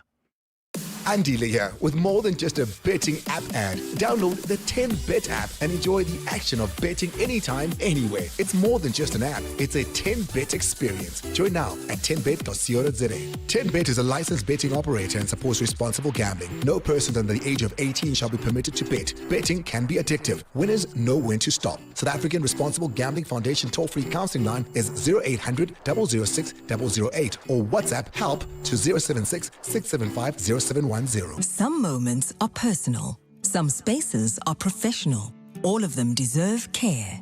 At Frond and Filigree, we create handcrafted floral experiences for life's meaningful moments and the places where they happen. From birthdays and anniversaries to hotels, offices, and events, our bespoke arrangements are designed with artistry and intention. Because when flowers are done right, they elevate every moment. Visit frondandfiligree.co.za.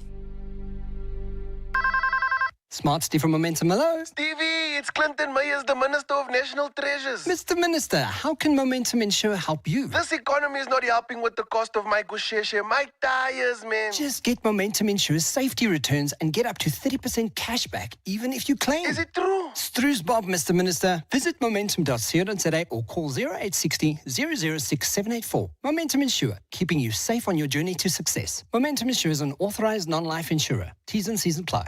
You're with Clement Manyathela. 702. 14 minutes before 11 o'clock. All right, let's start with your WhatsApps coming on 072 702 1702. Okay, before that WhatsApp, let's go to some text. Kuliso says, hi, Clement.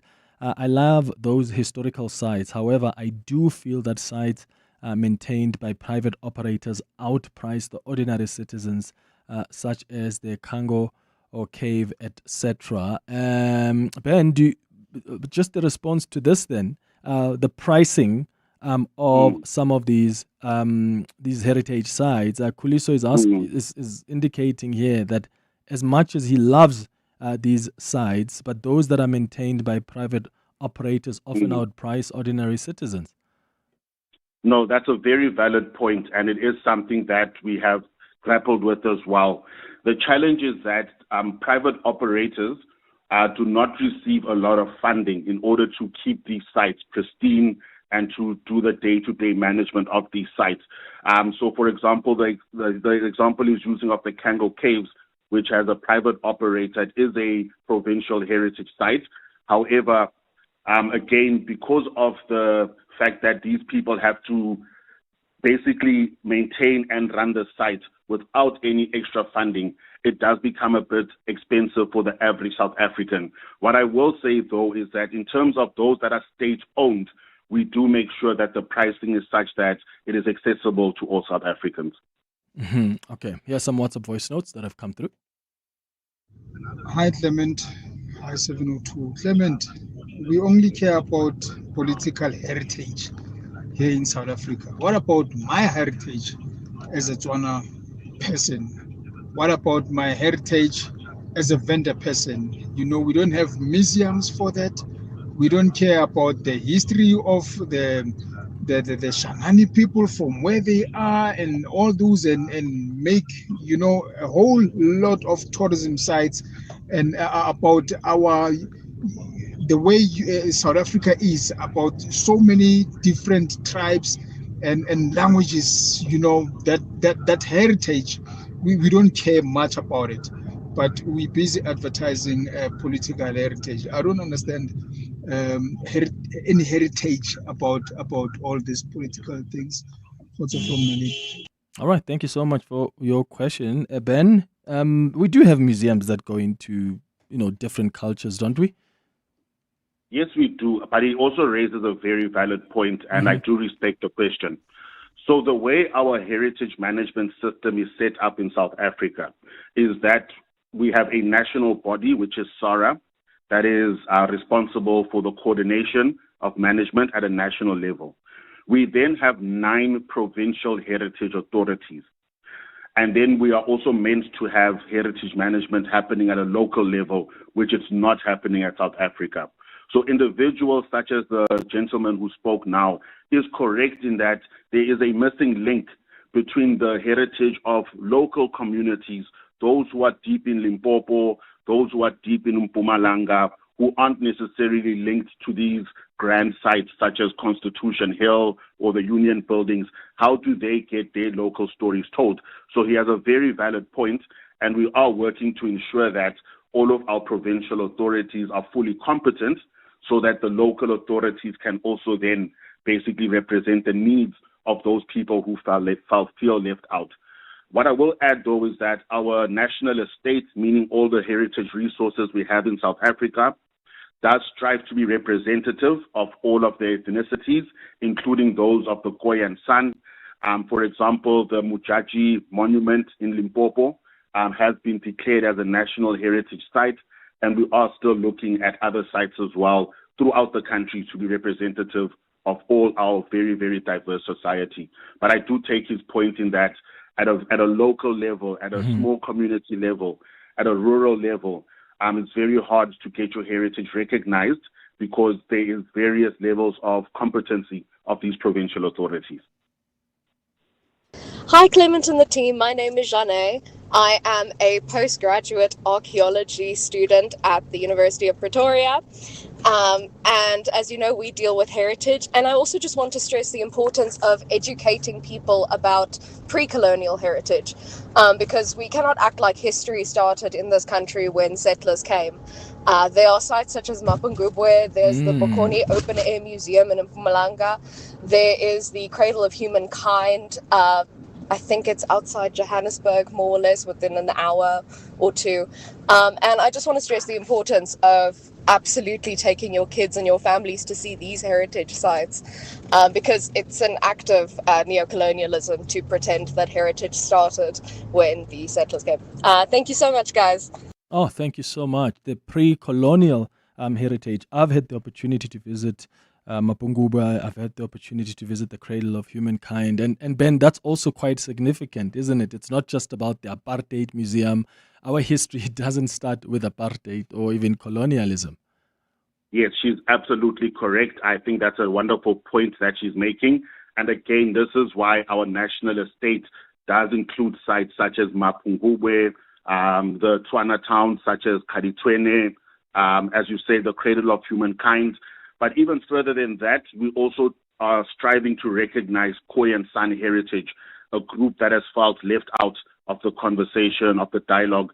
But we have taken steps to also recognize them as the indigenous inhabitants of South Africa, but also the role that they played in terms of the frontier wars as well as resistance and liberation. But she is absolutely correct that there were civilizations within South Africa that predate colonialism, and it is very important that our conversation starts there.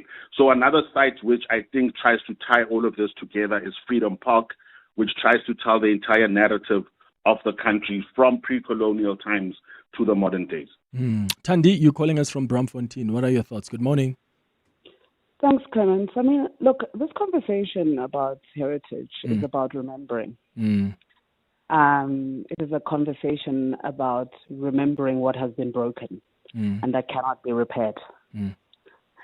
And I think that the approach in this country to remembering has always circulated around cold memory.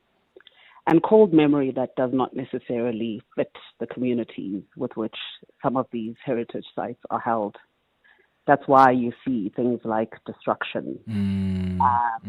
That's why you see things like, whether or not there's funding to preserve these areas. The violence in this country is intergenerational. If there was a connection to these statues and things that are sitting in our communities, we would preserve them ourselves. We wouldn't wait for someone else to do it for us because they include us. And I think a critical component of this is that there is a lack of mapping the typology of injury in this country. We haven't quite sat and thought about the memory bank of our history. And your previous caller, I think, speaks to that around other heritage sites. But it's not necessarily about the site. It's about a multimodal approach of remembering that creates hot memory through sound, through other methods. The Colombians have done this. We see some really interesting things being done in Rwanda. And I think it's part of how we could bring in the people who have to live with these sites beyond us, who have some memory of apartheid, who have some memory of the past, right? To mobilize political agency and to think about the reparations project in a far broader way. Because this is something we have ignored. Heritage is a part of the reparations project, completely ignored in this country, completely. Which is why you see, out of the Constitutional Court at Cornhill, for example, you're finding communities like the Galela campaign and other people who are sleeping outside the Con Court, still waiting for reparations. That's part of our memory. That's part of how we repair. And so I'd be interested in a fresh approach to this topic, a fresh approach to how government approaches this. I think involving youth as a critical component of how do they want to remember the past. This is why we fight about streets, about what we name this versus the other thing. And I think that it is a part of being very disconnected to the typology of injury that South Africans exist with. Yeah, Thandi, great contribution there in Braamfontein. Thank you so much. Ben, your thoughts on just the multimodal approach of remembering that Thandi speaks about? Are there other methods that we are exploring other than these specific sites to remembering and preserving that heritage? Yes, she makes a very, very powerful point. Because if we look at the history of the development of our own framework for heritage management, it stems from the National Monuments Act, which was the apartheid, we can call it a Eurocentric approach to memory, which is the statues and monuments, etc. Whereas, as we know, as Africans, a lot of our cultural value is told through IKS. It's told through intangible cultural heritage, indigenous knowledge systems, etc. So our heritage framework does very much focus on the tangible. We look at the grave, for example, of Steve Biko, and we protect that, and we say this is a heritage site. Whereas we don't look at the broader narrative around his contribution to Black consciousness, because that feels a bit harder for us to capture in a document. So she's got a very good point, and we are striving to basically broaden our approach and even completely overhaul how we've approached heritage management. But again, nothing exists in a vacuum. This particular heritage framework that we have did form part of the 1996 Constitution. However, we are now in 2026, so perhaps it does need a rethink, and I think that she is spot on. Yeah, absolutely. Ben, thank you so much, man, for joining us for this important conversation about just the importance of preserving, but also understanding our heritage sites. Ben Mosinga, Senior Manager for Heritage at the South African Heritage Resources Agency. It's 2 minutes before 11. Looking for a new ride this Easter? Get the new Polo Vivo 1.4 Life from Barron's Volkswagen with a full basket of extras from only $3,490, including a 3-year full maintenance plan, alloy wheels, parking package, and rear view camera. That's right, all of this for only $3,490 per month. Hop on down to Barron's Woodmead or Barron's Broomer today to take advantage of this excellent deal. Barron's, the Volkswagen people. Congratulations to the Lucky Powerball winner who bagged a mind-blowing jackpot of over 108 million rand on Friday after playing on a banking platform. Play Powerball Plus for an estimated 52 million rand jackpot this Tuesday, and you could make it rain lots of cash this March. Buy your tickets now in-store on nationallottery.co.za, the mobile app or cell phone banking. Panda Push-Up Play. Players must be 18 years or older. Play responsibly. Ituba is the proud operator of the National Lottery. Get ready for bigger and better savings at Dis-Chem. We're bringing you more value and more reasons to shop.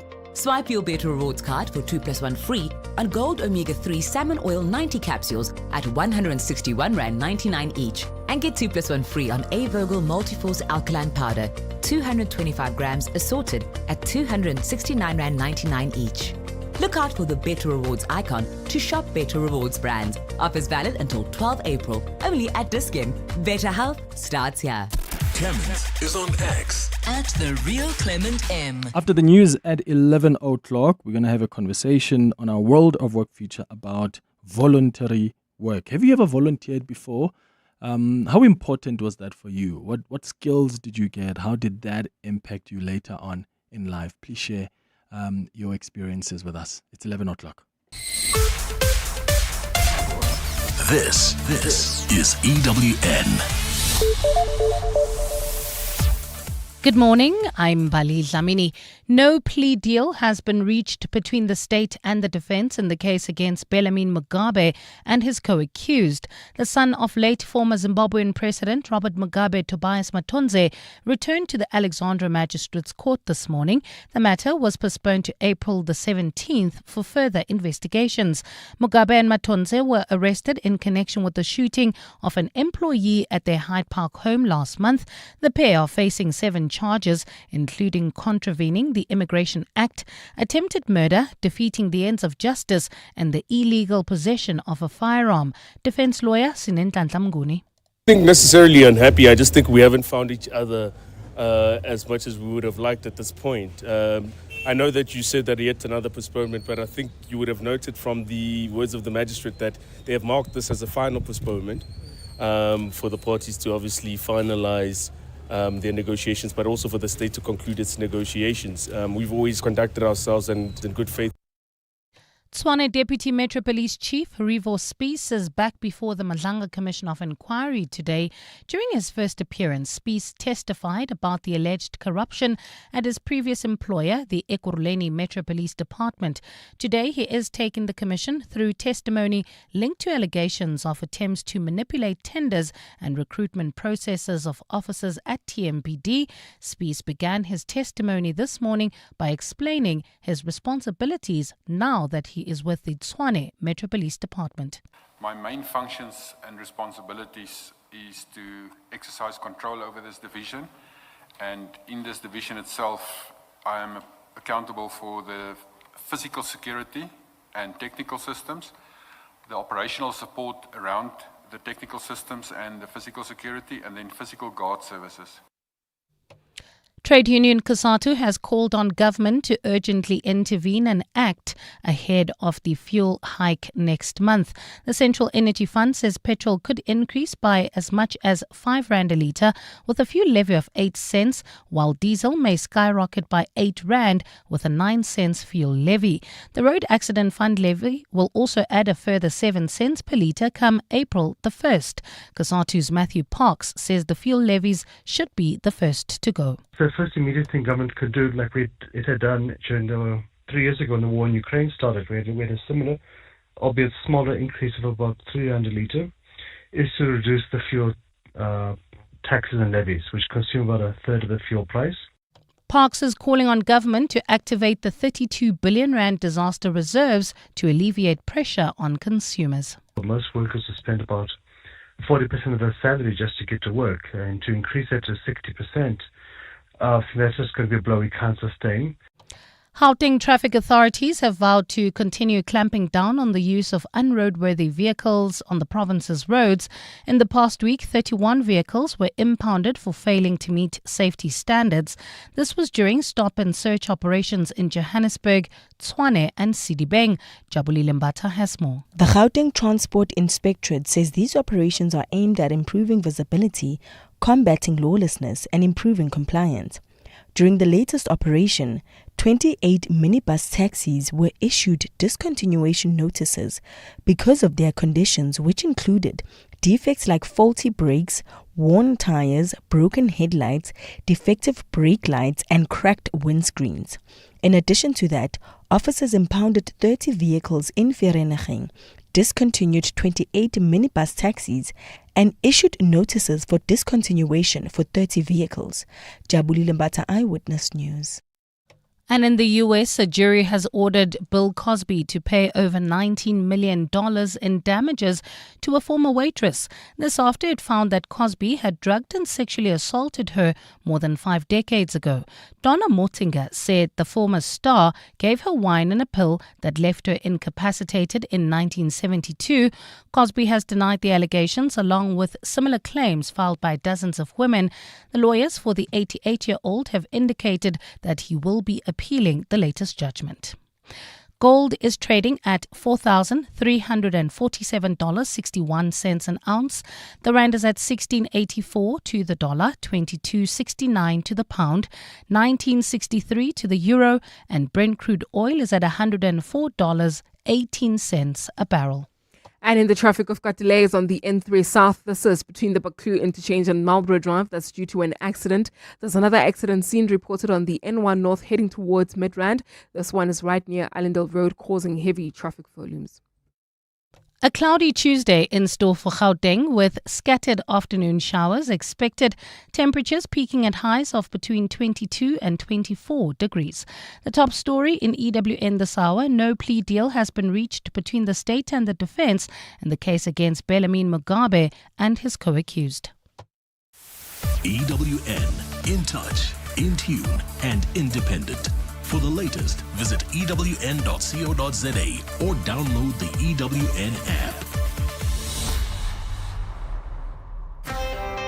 You're with Clement Manyathela on 702. Let's walk the talk. Streaming on the Prime Media Plus app. DSTV channel 856, 92.7 and 106 FM.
7 minutes after 11 o'clock. Dumela, welcome to the third and final hour of the Clement Manyathela Show. Thank you for staying with us here on 702. Time now for our World of Work feature.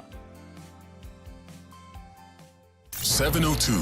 World of Work. So, on our World of Work feature today, we are talking about navigating voluntary work. Have you ever volunteered? And I know a lot of us, when we are in matric, we all think, oh, we're going to go to university and then boom, we're going to be rich. You know, you're going to buy your first car. Within the first year you're working, you move into your apartment or you're getting a house. But actually, there's a lot more to getting to the top of your career than just going to university and just getting a job and progressing right up. Sometimes voluntary work is what you actually need. So today we want to talk about the importance of that, because voluntary work is often seen as, I'm giving my time for free. But actually many people will tell you it pays in ways money can't. You're building skills, you're building connections, you're opening doors in your career. So volunteering can be quite a powerful stepping stone, but only if you know how to navigate it. So how do you even get started? What should you expect? Does volunteering even really help your career? Should you treat it with the same professionalism as a paid job or differently? So today we're joined by Grant Wilkinson, who is a human resources expert, to help us unpack just the realities, the rewards, and the unspoken rules, that is, of voluntary work. And I want to know from you as well, because I know there are a few of you that have decided to volunteer at some point in your career. Maybe it's something you're doing now, and that has paid off. How did it pay off for you? How important was it for you to build those skills, to build those connections? I know this is very important for other people who really want to build connections, as I said. And there are people who started off volunteering, and much later on, someone they met there actually connected them with another opportunity somewhere later in life. So how have you been impacted by volunteering? How significant has it been for you? 011-883-0702.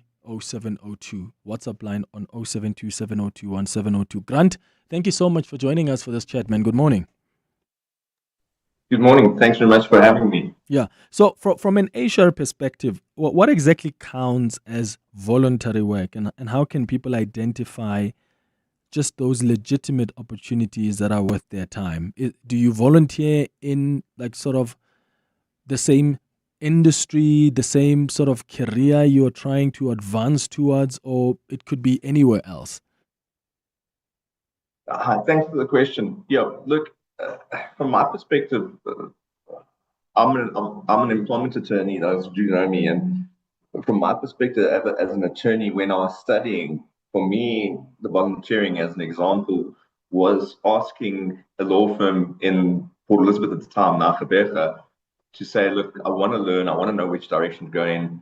Do you have some space in your firm for me to shadow somebody, as an example? And the shadowing experience was quite a good one for me as an example, and no doubt something that I could put out to professionals out there, that if there are organizations which are open to opening that door in the current environment, it's always a good idea when you are, for instance, at university, to shadow, volunteer, because if you look at the formal definition, it's performed without the expectation of remuneration. You're there to learn, right? And either you're going to do it as a youngster trying to enter the marketplace, where you're volunteering in a sort of professional space. I know historically law firms were open to that, and no doubt from my perspective, I'd be open to that as well if someone wanted to shadow, whilst maintaining obviously clients' confidentiality at the same token. There's certain spaces, unfortunately, the volunteer wouldn't be allowed in for obvious reasons, but where necessary, then you can then accommodate the person in other spaces just to make sure there's career growth as well. But usually outside of that, usually voluntary work is done for social impact, community benefit, or obviously skills development. I think most times nowadays, people aren't too keen to do voluntary work. And I think it's something to consider, especially if you're young. I look at my son, and my son's entered high school. And it's something I'd say to him is that at some time you might have to go learn and volunteer and just shadow. At some stage you might want to perform sort of short-term work, vacation work, and that type of thing, where it is a pay of sorts, But there's no harm. I'm old school, so there's no harm in learning. Mm-hmm. Mm-hmm. And for someone who's looking to enter that voluntary work for the first time, what are some of the key questions they should be asking before committing to an organization? And know in the past there was this obsession with wanting to get paid. Like, okay, but I do. Yeah. I mean, it's volunteer work, but they'll say, okay, but some people don't see just how important it's going to be down the line in terms of the skills you're building, in terms of just the network that you're building as well. What are some of the questions to ask yourself before you commit then to volunteering in an organization? Yeah, for me it was it's a question of which organization are you going to? Do you know the organization? Have you researched it? Do you know the people in the organization? So when I did voluntary work, and granted we're talking decades ago, I'm a little bit of an old man now, but that voluntary work was aimed at purely, I need to see what the real world is like out there, which side of the law do I want to go into? And with that, it was purely in my vacation, free of charge, but I knew the organization I was going into. I knew the principle of the organization, not personally, but of him and his reputation for ethics, and the rest of his colleagues as well, that they weren't just going to use it as a form of slave labor. It was really there to try and learn and teach as part of their sort of broader approach to the legal fraternity. And it's a powerful tool to help you to develop that sort of soft skills that no textbook can teach you.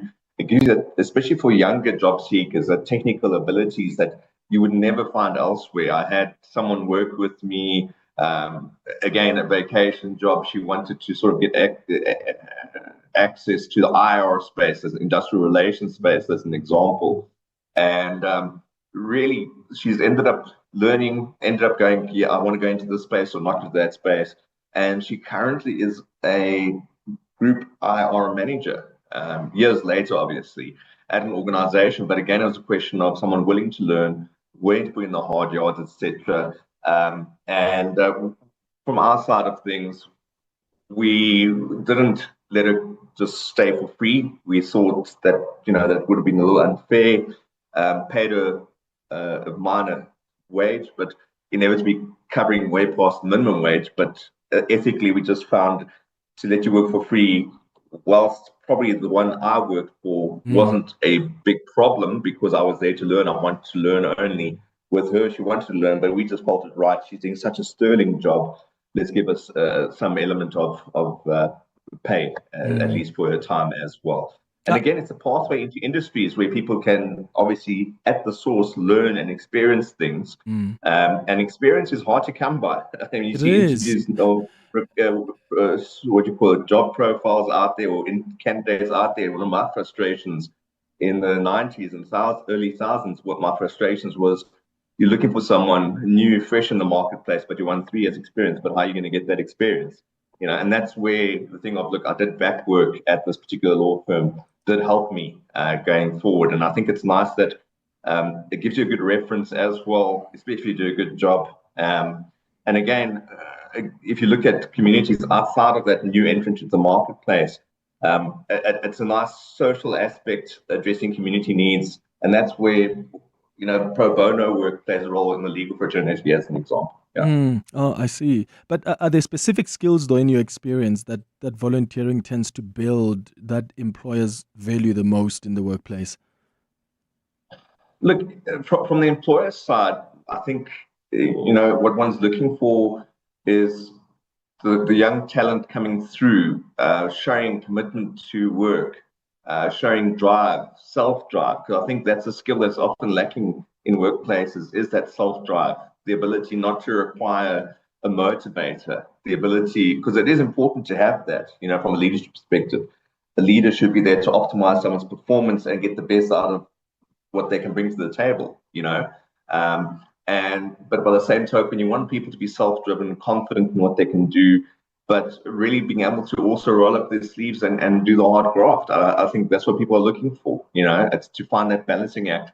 And in that, no doubt, can it open up potentially that at some stage the person you're volunteering for goes, you know what, that's a good kid. And then they phone up a colleague and say, listen, I've got a kid that volunteered for me, but you know what, he's got talent. I can spot it in him. We don't have a space for him in our business, but you might want to consider him or her going forward. Yeah, that opens up the door. And that's really, I think, you're doing yourself a disservice if you're sitting with your hands in your pockets going, well, I'm not going to volunteer, but I'm not going to get the experience, but I also don't want to volunteer. It's doing yourself a disservice. True. Yeah. And I want us now to look at it from a labor law perspective. But before we do, let's go to some WhatsApp voice notes that have come through on 072 702 1702. Hi, Clement, and the listeners. Greetings. I volunteered, Clement, and it worked.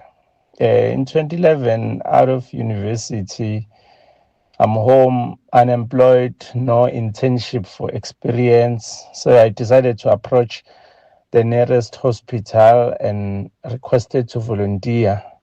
I did public relations and communications, so the then PRO of that facility mentored me. And a few months later, he left. I applied for the post. I got employed. That's how I got into the public service, through volunteering. I was not getting paid when I was volunteering. Usually, you would get an internship, a paid internship, if you need to gather experience. But in my case, I didn't do that. I just volunteered and it worked. Thanks. Hi, Clement. Komozo here from Pretoria East. I once volunteered as a young lady. I volunteered as a legal secretary, and it was quite interesting. I learned quite a lot of things. My challenge was, at the time, I wasn't really sure of what I was doing. Of course, they did pay me, but at the time, I felt like the money was too little. I had forgotten that I was volunteering. But volunteering gives you so much experience that you're going to use later in life. Thanks, Clement. Thank you so much for your WhatsApps. Grant, from a labor law perspective, how is voluntary work legally defined, and at what point might such an arrangement risk being reclassified as employment under applicable labor legislation? We've heard stories of people who just started as volunteers, and the next thing they've been absorbed within the labor environment. They're actually doing basic tasks of employees, but they're still within that banner of volunteer.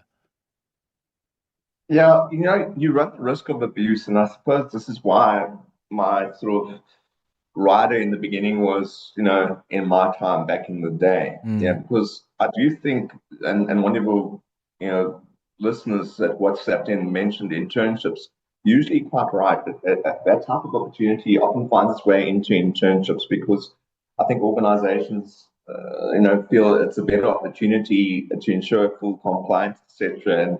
And let's be honest, there are employers out there who are compliant and really abide by the law, etc. And then you get some people who take chances. It's on both sides, employers and employees. So your risk, from a fairness perspective, is that the volunteers, as you mentioned, will be used to replace the paid employees.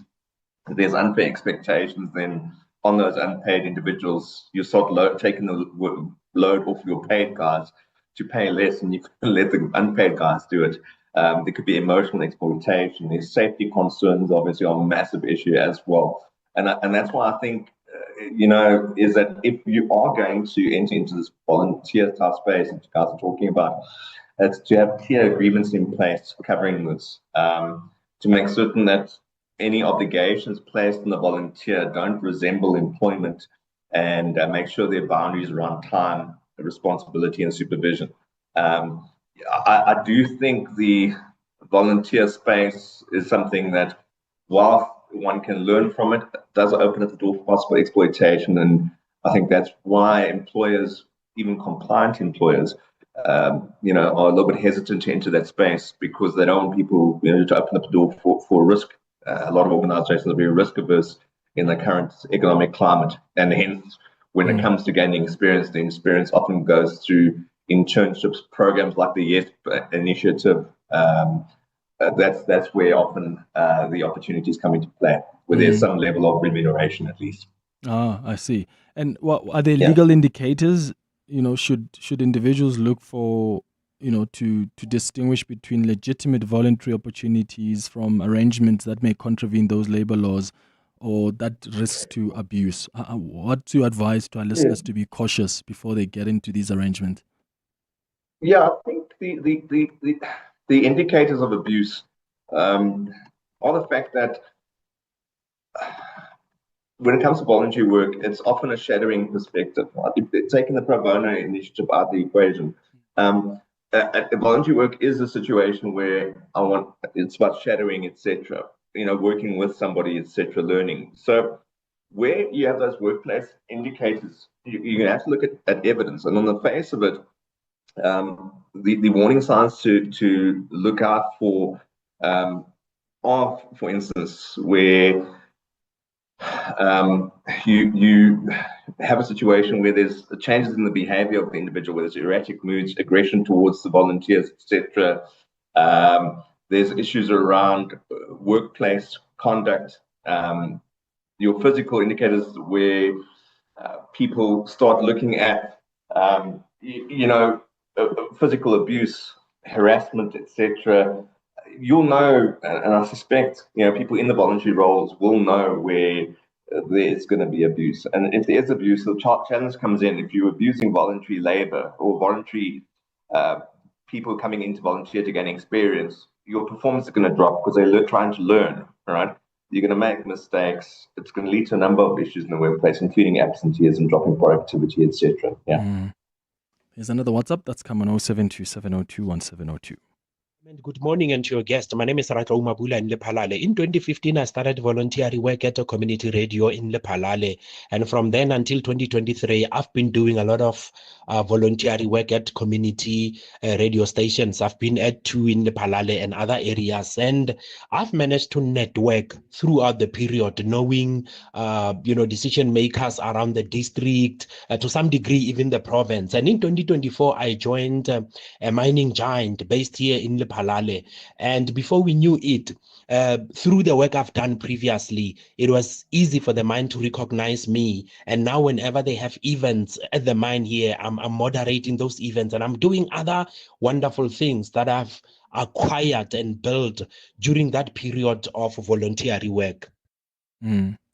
702 World of Work. Oh, thank you so much for just sharing your experiences about how you've been impacted by volunteering. Grant, I'm interested in how do labor laws then address issues of liability and protection for volunteers, particularly in cases of workplace injury, discrimination or harassment? How is that covered in law? Yeah, and this is one of the challenges you're going to face with people opening up the door to volunteers, because I just want to touch on what that listener said. It gave him great experience, created a network and created his network and his reputation in the industry. The trouble comes in if you have volunteers who don't qualify as employees. If they get injured on duty, COIDA will probably not really apply to them, because COIDA applies to contractors, obviously employees, etc. But the contractors are covered by their employers' workers' compensation. So if you're looking at labor law complications, is that voluntary employees are generally not employees. They don't fall under the definition. Obviously the employment relationship is you're rendering services in exchange for payment, because there's no expectation of remuneration. So that takes out that element. And there's no contractual obligation in terms of benefits either. Also, the relationship doesn't fall under the employee relationship. So if you do exercise control, for instance, or you provide stipends, then you could have a deemed employee situation. But other than that, labor law doesn't cover this, and this is why I said to you, be careful who you enter into these relationships with. Get into a relationship with the wrong employer that could open up to exploitation.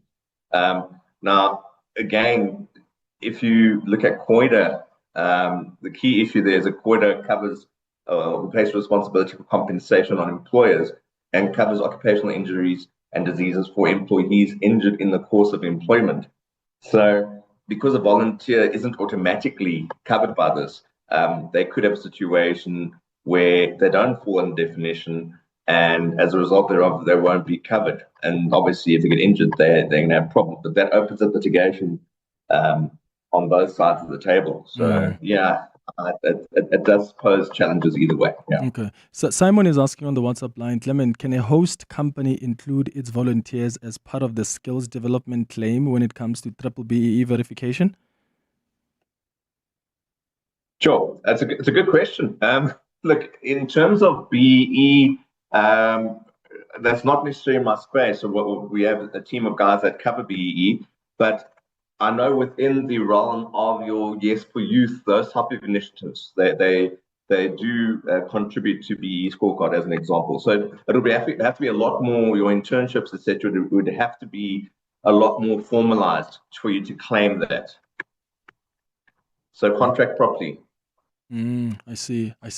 And then where's that other question? Oh, let's get that call back. There was someone else who was calling in to ask quite an important question. So to what extent then should volunteers be expected to adhere to workplace policies? Because other people may think, I'm a volunteer here, the company culture, the policies don't really, I'm not bound completely by them, right? Standards of conduct. So how does this intersection then work out as an employer, as a volunteer? And before you respond to that, let me just take Seja, who is in Pretoria. Seja, what do you want to say? Good morning. Hi, how are you, Clement? Sure, man. Go ahead. Around 2002, I was working as a cleaner for a service provider to BMW plant in Roslyn. And as we were working there, I volunteered to become a print media reporter there. And then as I was reporting voluntarily, I suggested that we need to have a one-on-one interview with the personnel of BMW, and I was given an opportunity to interview the MD for BMW at the time. And having interviewed him, he realized the potential in me, and he recommended that the human resource management staff should make a plan that I become a BMW employee. Up until today, I'm okay with that. So thanks to my voluntary services. Oh, that's great. Seja in Pretoria, thank you.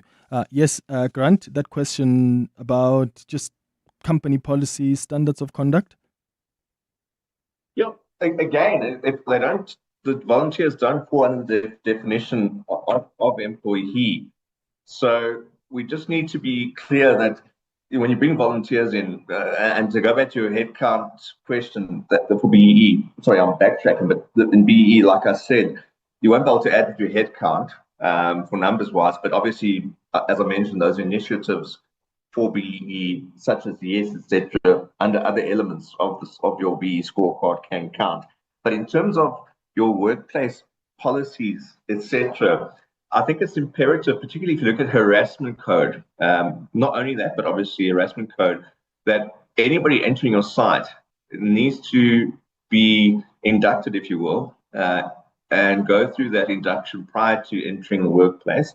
And they make certain that they are bound by the terms of those policies. But you have to then go through what the policies are, how it's applicable to them, etc. So in essence, it's not an employment relationship, but those policies and procedures will still apply. So, for instance, I'm at a client site at the moment, online in the boardroom, and when I entered the site, they took me through, at my last visit, the induction video as an example, took me through some key rules and responsibilities of the organization. And if I, for instance, as a contractor now, had to harass one of the employees on site, even though I'm a contractor, I'm not an employee of this organization, I can be held responsible. And my submission would be that in terms of the harassment code, as an example, that person could be found in breach of the policy and dealt with accordingly. They're volunteers, so it's a little bit easier to handle than a contractor relationship. Contractor, there's commercial breach. Volunteers, it's been good. We're not going to continue the volunteering arrangement. But obviously, the more formalized it becomes, for instance, internships, then you'd have to look at how you cancel that internship agreement if they are in breach of those policies. But the policies it would apply to that particular volunteer. All right. Grant Wilkinson, labor law expert, thank you so much for making time for us. It's 11:32. Mongezi, good morning.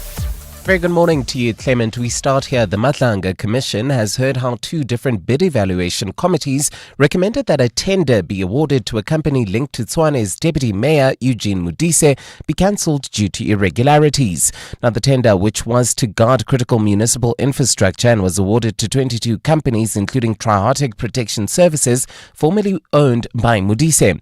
Now, Tshwane's Deputy Chief of Police deployed under Asset Protection, Rivo Spies, has been testifying about the tender before the Commission today. Residents living in Tladi Camp Informal Settlement have welcomed the demolition of a property obstructing the installation of an electric transformer.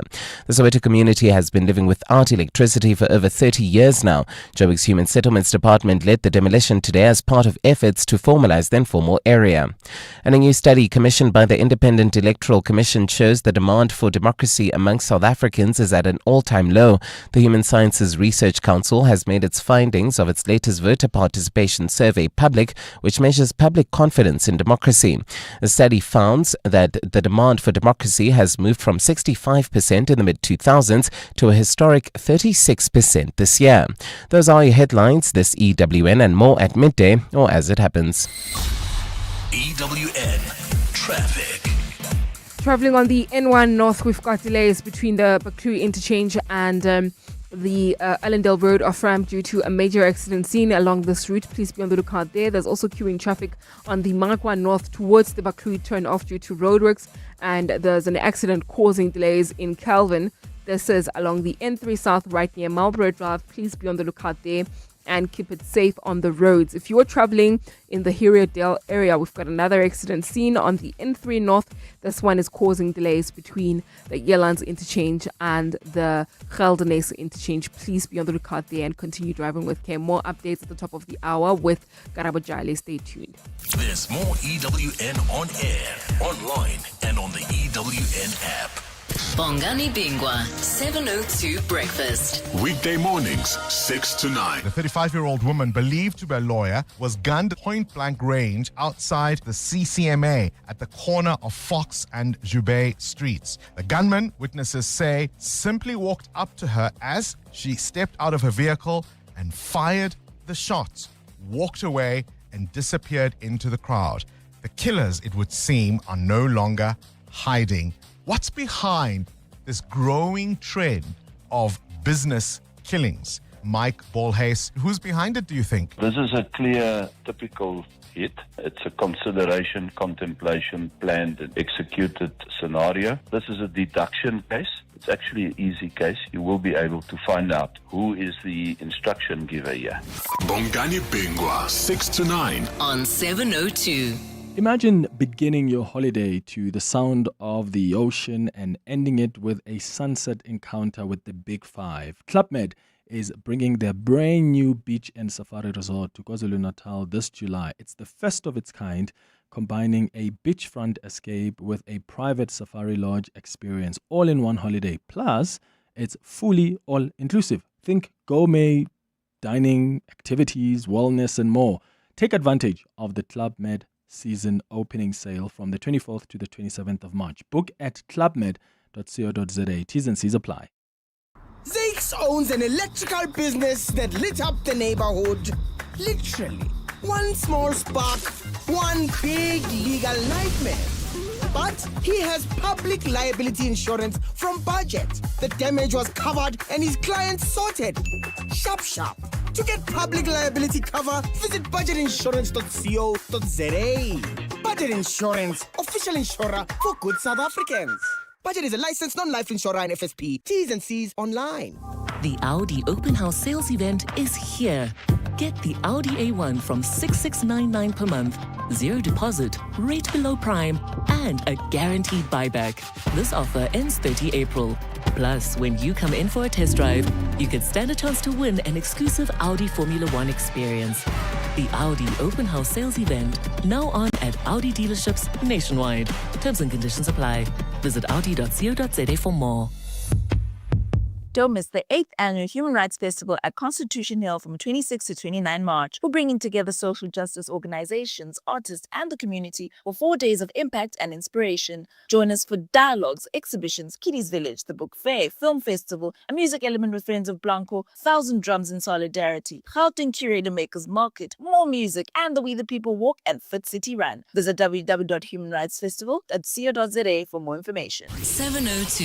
Health and wellness. It's 23 minutes now before 12 o'clock, time for our health and wellness feature. And this morning we're unpacking Andropause, right? For years, conversations about hormonal changes have largely centered on women.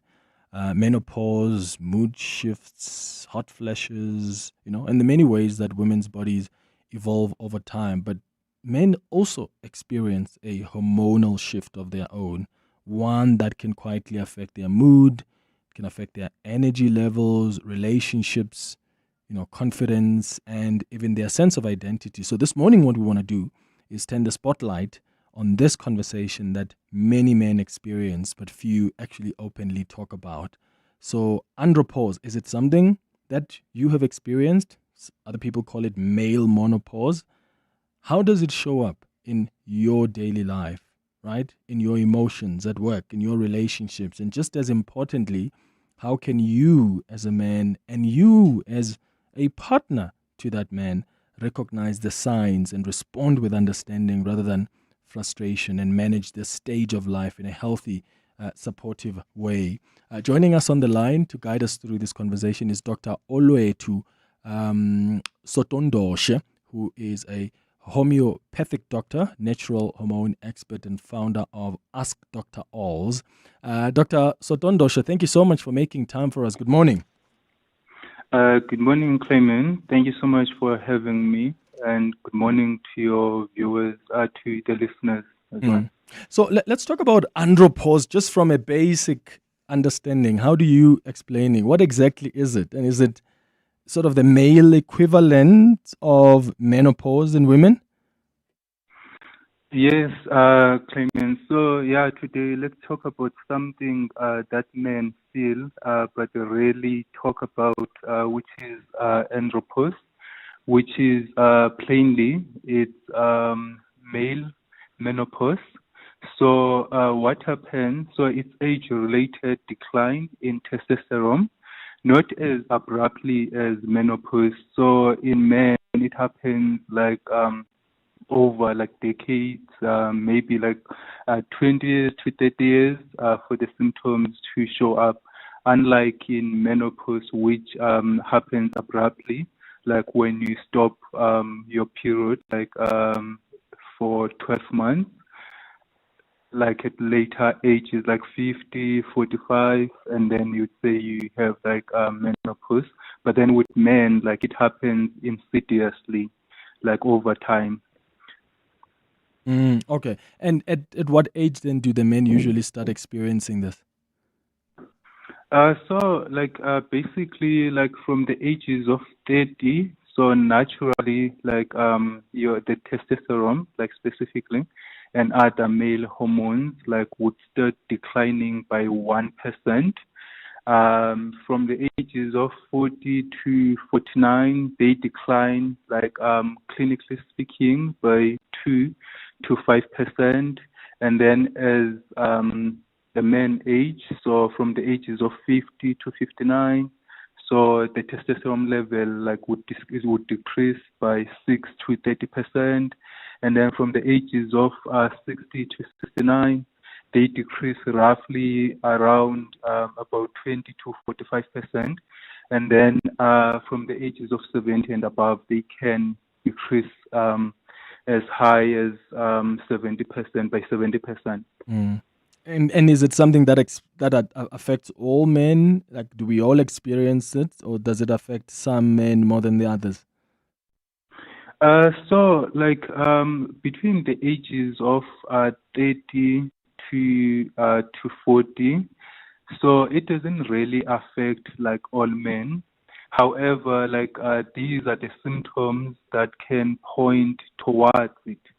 Like for example, like physical symptoms would include reduced sex drive, like libido, low libido, or erectile dysfunction, like loss of muscle mass, and the body fat will increase, especially in your abdomen, like in the abdomen, and low energy levels, like fatigue. And we also, like men, also experience hot flashes, irritability, mood changes, poor concentration, poor memory, depression, all those like cognitive symptoms as well that females or women experience during that time because of the changes in their hormones. So men as well also experience those symptoms because we share the same symptoms, but then the difference is like females, like for example, would have like the same male hormones like testosterone, but then only in small quantities. And then also men as well do have like female hormones like progesterone, but then in small quantities. So as men age, those hormones also decline, so would experience the same symptoms. Mm-hmm. This is quite fascinating. A lot. Do people talk about this, Dr. Sotondoshe, men in particular, from your experience? Is this known that these are the kind of things you will go through when you start entering this specific age, and these are the hormonal changes? Because I think a lot of men out there have experienced these symptoms, but I don't think a lot of them actually attribute them to andropause. Yeah, not really, like not openly, because like men barely talk about, just like men barely visit like clinics or like hospital, as compared to females. So men tend to be more closed up, and even if like something is amiss, so and then sometimes they don't even have a clue, or they don't really want to talk about, like for example, like the decreased libido levels, like the decreased libido. So they don't really want to talk about it. Maybe they are shy, like to talk about it, or they barely mention this. So you would point this out, or you would pick this up maybe during the consultation, and then when you look into symptoms, like symptom assessment and blood test as well, and then you'd notice that, maybe total testosterone like is low, and then you then try to investigate what is going on, obvious in relation to their age as well. Yeah. And I often wonder then what the psychological or emotional effects are, because beyond the physical changes, there are psychological or emotional effects that men may also experience during andropause. So do we also go through mood swings, irritability, anxiety, depression, some of these symptoms that sometimes get mentioned by some women who experience menopause? Yes, of course. Mostly depression. It's usually misdiagnosed as just classical or clinical depression. But then from a root cause perspective, like when you look into it, you'd find that it's because a man is going through andropause. As I mentioned, that one of some of cognitive and emotional symptoms that men would experience include depressed mood, irritability, loss of motivation, and sleep disturbances as well. It's quite common. Like I said that a lot in my practice. Yeah, sleep disturbances as well. But then that is very interesting because when they experience the sleep disturbances, so usually like a person goes through the circadian clock where like certain hormones are most optimized at certain hours of the day. Like for example, when you want to test the testosterone level, you test them around 7 to 10 because they are usually at their optimal level. So now if you do not sleep well due to andropause, that means like your testosterone will further decrease because you need like a good restorative sleep. But then now if you don't get that, because that's the time where you sleep, like where in your sleep your body restores itself, like repairs itself as well, optimize hormones as well. So now if you don't sleep because of the andropause, and then that would further like exacerbate the symptoms, the entire symptoms of andropause. Okay. 011-883-0702.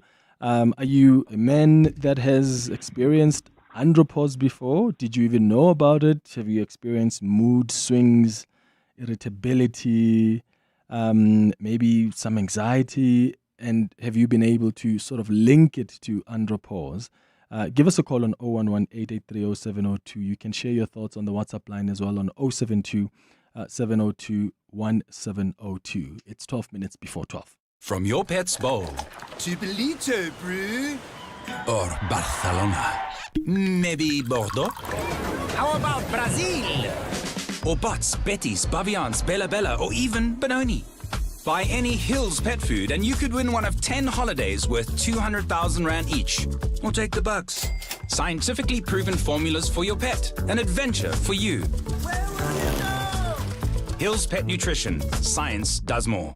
T's and C's apply. Outsurance business insurance, the cost was far less. I even have better benefits. Outsurance business insurance clients know that it pays to switch. And did you know you get 24/7 access to panic assistance, roadside assistance, and even office assistance for guest houses, catering companies, and all other businesses. Get a quote today and see why it pays to switch to Outsurance business insurance. Visit outsurance.co.za or call 08600 60,000 today. Licensed insurance FSP. TCs and information online. Limits apply. This is what progress sounds like.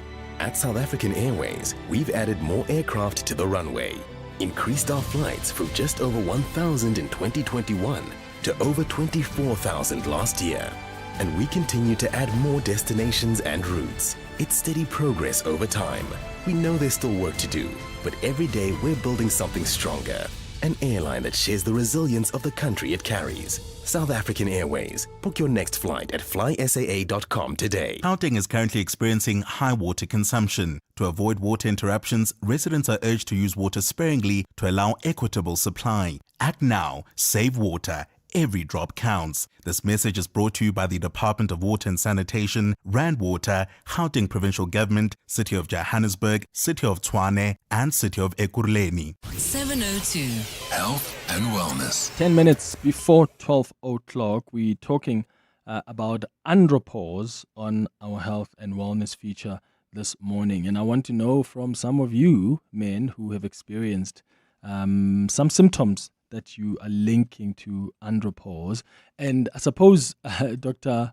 Sotondoshe, what a lot of people are asking now is, how do I know that it's andropause? So how can someone tell that difference between just normal aging and the symptoms of andropause? Or is that the same thing? The diagnosis is through clinical evaluation. So basically, it's symptom assessment and physical examination and blood tests. And then, like for example, like your blood test, like your total testosterone, it should be between 300 to 1,000, like normally, nanogram per deciliter, like when you test it. However, so if you have those symptoms plus the abnormal labs, and then like you then suspect that, okay, of course factoring in age as well. And what misunderstanding? I mean, There's a question here about homemade and traditional remedies, because there's often misunderstandings about, what can then the men use at home as just home or traditional remedies. And when we talk about these conversations, some men will talk about mpesu, for instance, and others that help manage andropause or maybe deal with their low libido. Are those the things that you recommend for someone who feels, okay, maybe my low libido is as a result of andropause? And what's your advice to someone who then experiences even low libido? Do you just quickly, because of your age, decide, okay, it could be andropause, or just better check with your doctor first? Like anyone, like before they take anything, either like naturally or even supplement, they should check with their doctor first, because remember, Clement, even those issues and stuff, they are not clinically tested.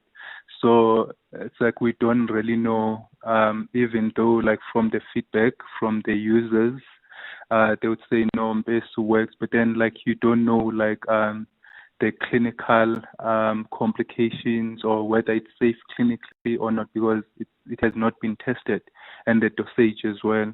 So so what is I usually do, so I would test, like obviously like I would order the blood test and like everything, and the symptoms as well, I would assess them, and then according to so I would manage the low libido andropause based off their individual symptoms or presenting like case presented. So for example, like usually like it can be managed because there are factors that increase the risk of andropause besides like aging and stuff. For example, if you're smoking, you use alcohol, you have diabetes type 2, you're obese, you use anabolic steroid. So those would increase the risk of having or of being like in andropause. So you'd first deal with the low-hanging fruit, which are like stopping smoking cessation, stopping alcohol, and managing type 2 diabetes and reducing weight. Yeah, before like any supplement or like medication. Okay. Another question on the WhatsApp line says, Clement, are men boobs also due to this so-called male menopause?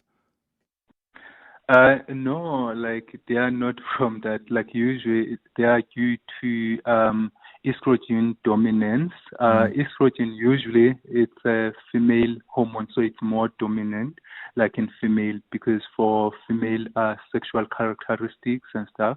So it's not supposed to be high in men. So when the levels of estrogens are high, so you develop boobs, because those are like female characteristics as well, sexual characteristics like boobs and other characteristics.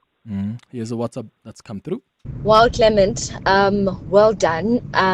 This is the most interesting thing I have learned this week. Thank you for having this topic. And the doctor there is actually doing such a great job explaining it. Thank you so much. Oh, thank you for that. I know some people are also texting and saying, actually, we didn't know about andropause. Let's talk treatment now, Dr. Sotondoshe. Is there anything that men can take, any treatment, medication that can take care of it, or is it something that they would have to learn to live with? So, Clement, like, as I mentioned that lifestyle changes, the number one, like first line, like treatment, and then as well as behavioral therapy treatment, like going to a psychologist or psychiatrist for depressed moods and irritability, like, and controlling your diet as well. And medical doctors do like prescribe hormone replacement therapy. However, it's not like it's not really like clear the benefits. It benefits some, but then like it also has very bad side effects, like for example complications, like for example it can increase the risk of getting heart attack, stroke, clotting. So it's always good to do like lifestyle changes first, but then if your symptoms do not improve, and then like your doctor can weigh the benefits and the cons of taking HRT. Yeah. Oh, Doctor, Oloetu. Okay, just to add one thing more before. Yeah. So as well as because when you inject testosterone, that means it's an exogenous testosterone. It's not an endogenous. That means like your body doesn't recognize it as so like it won't have like the same effect or impact as your own like natural testosterone. Okay, got it. Dr. Oloetu Sotondoshe, thank you so much for such an insightful chat. I really appreciate your time. Bar Black Sheep, have you any wool? Yes sir, more than 3 bags full. We think beyond today, tomorrow, more. Look up, look far ahead. We may choose to leave the herd. There's greener grass where fewer care to tread. Bar Black Sheep, proof of what we do. Better for clients for over 20 years. Courage, we hold the course for you. Bar Black Sheep, if you want more wool, it takes black sheep thinking. Camissa Asset Management. Invest different. Camissa Asset Management is a licensed FSP. Congratulations to the lucky Powerball winner who bagged a mind-blowing jackpot of over 108 million rand on Friday after playing on a banking platform. Play Powerball Plus for an estimated 52 million rand jackpot this Tuesday, and you could make it rain lots of cash this March. Buy your tickets now in-store on nationallottery.co.za, the mobile app or cell phone banking. Panda Pusha Play. Players must be 18 years or older. Play responsibly. Ituba is the proud operator of the National Lottery. Zakes owns an electrical business that lit up the neighborhood. Literally. One small spark, one big legal nightmare. But he has public liability insurance from Budget. The damage was covered and his clients sorted. Sharp. To get public liability cover, visit budgetinsurance.co.za. Budget Insurance, official insurer for good South Africans. Budget is a licensed non-life insurer and FSP. T's and C's online. Coming up on the Midday Report with Mandy Wiener. Mandy Wiener, good morning. Good morning. What's popping vandag? So it's Gates McKenzie versus Dereline James. Dereline James has opened a criminal case against Gate McKenzie. Gate McKenzie's gone to the Ethics Committee. So we'll speak to Dereline James. We're trying to speak to Gate McKenzie's office as well. The Ethics Committee has found the former Higher Education Minister, Ngubane, guilty. Yeah. I mean, we knew this, right? Didn't we? Yes, we did. We was going to come up to this. No plea agreement yet in the Bellarmine Mugabe case. Eugene de Kock is testifying at the Craddock inquest. He says he wasn't involved in the murder of the Craddock Four. And then the Eastern Cape, KZN is gearing up for Easter. So we'll hear about that operation. All right, that's the Midday Report. Up next with Mandy Wiener. Thank you for listening to the show. We're back again tomorrow between 9 and 12. Have a beautiful day, my friends. Bye-bye. This is EWN. Good afternoon, I'm Mungi Zikoko.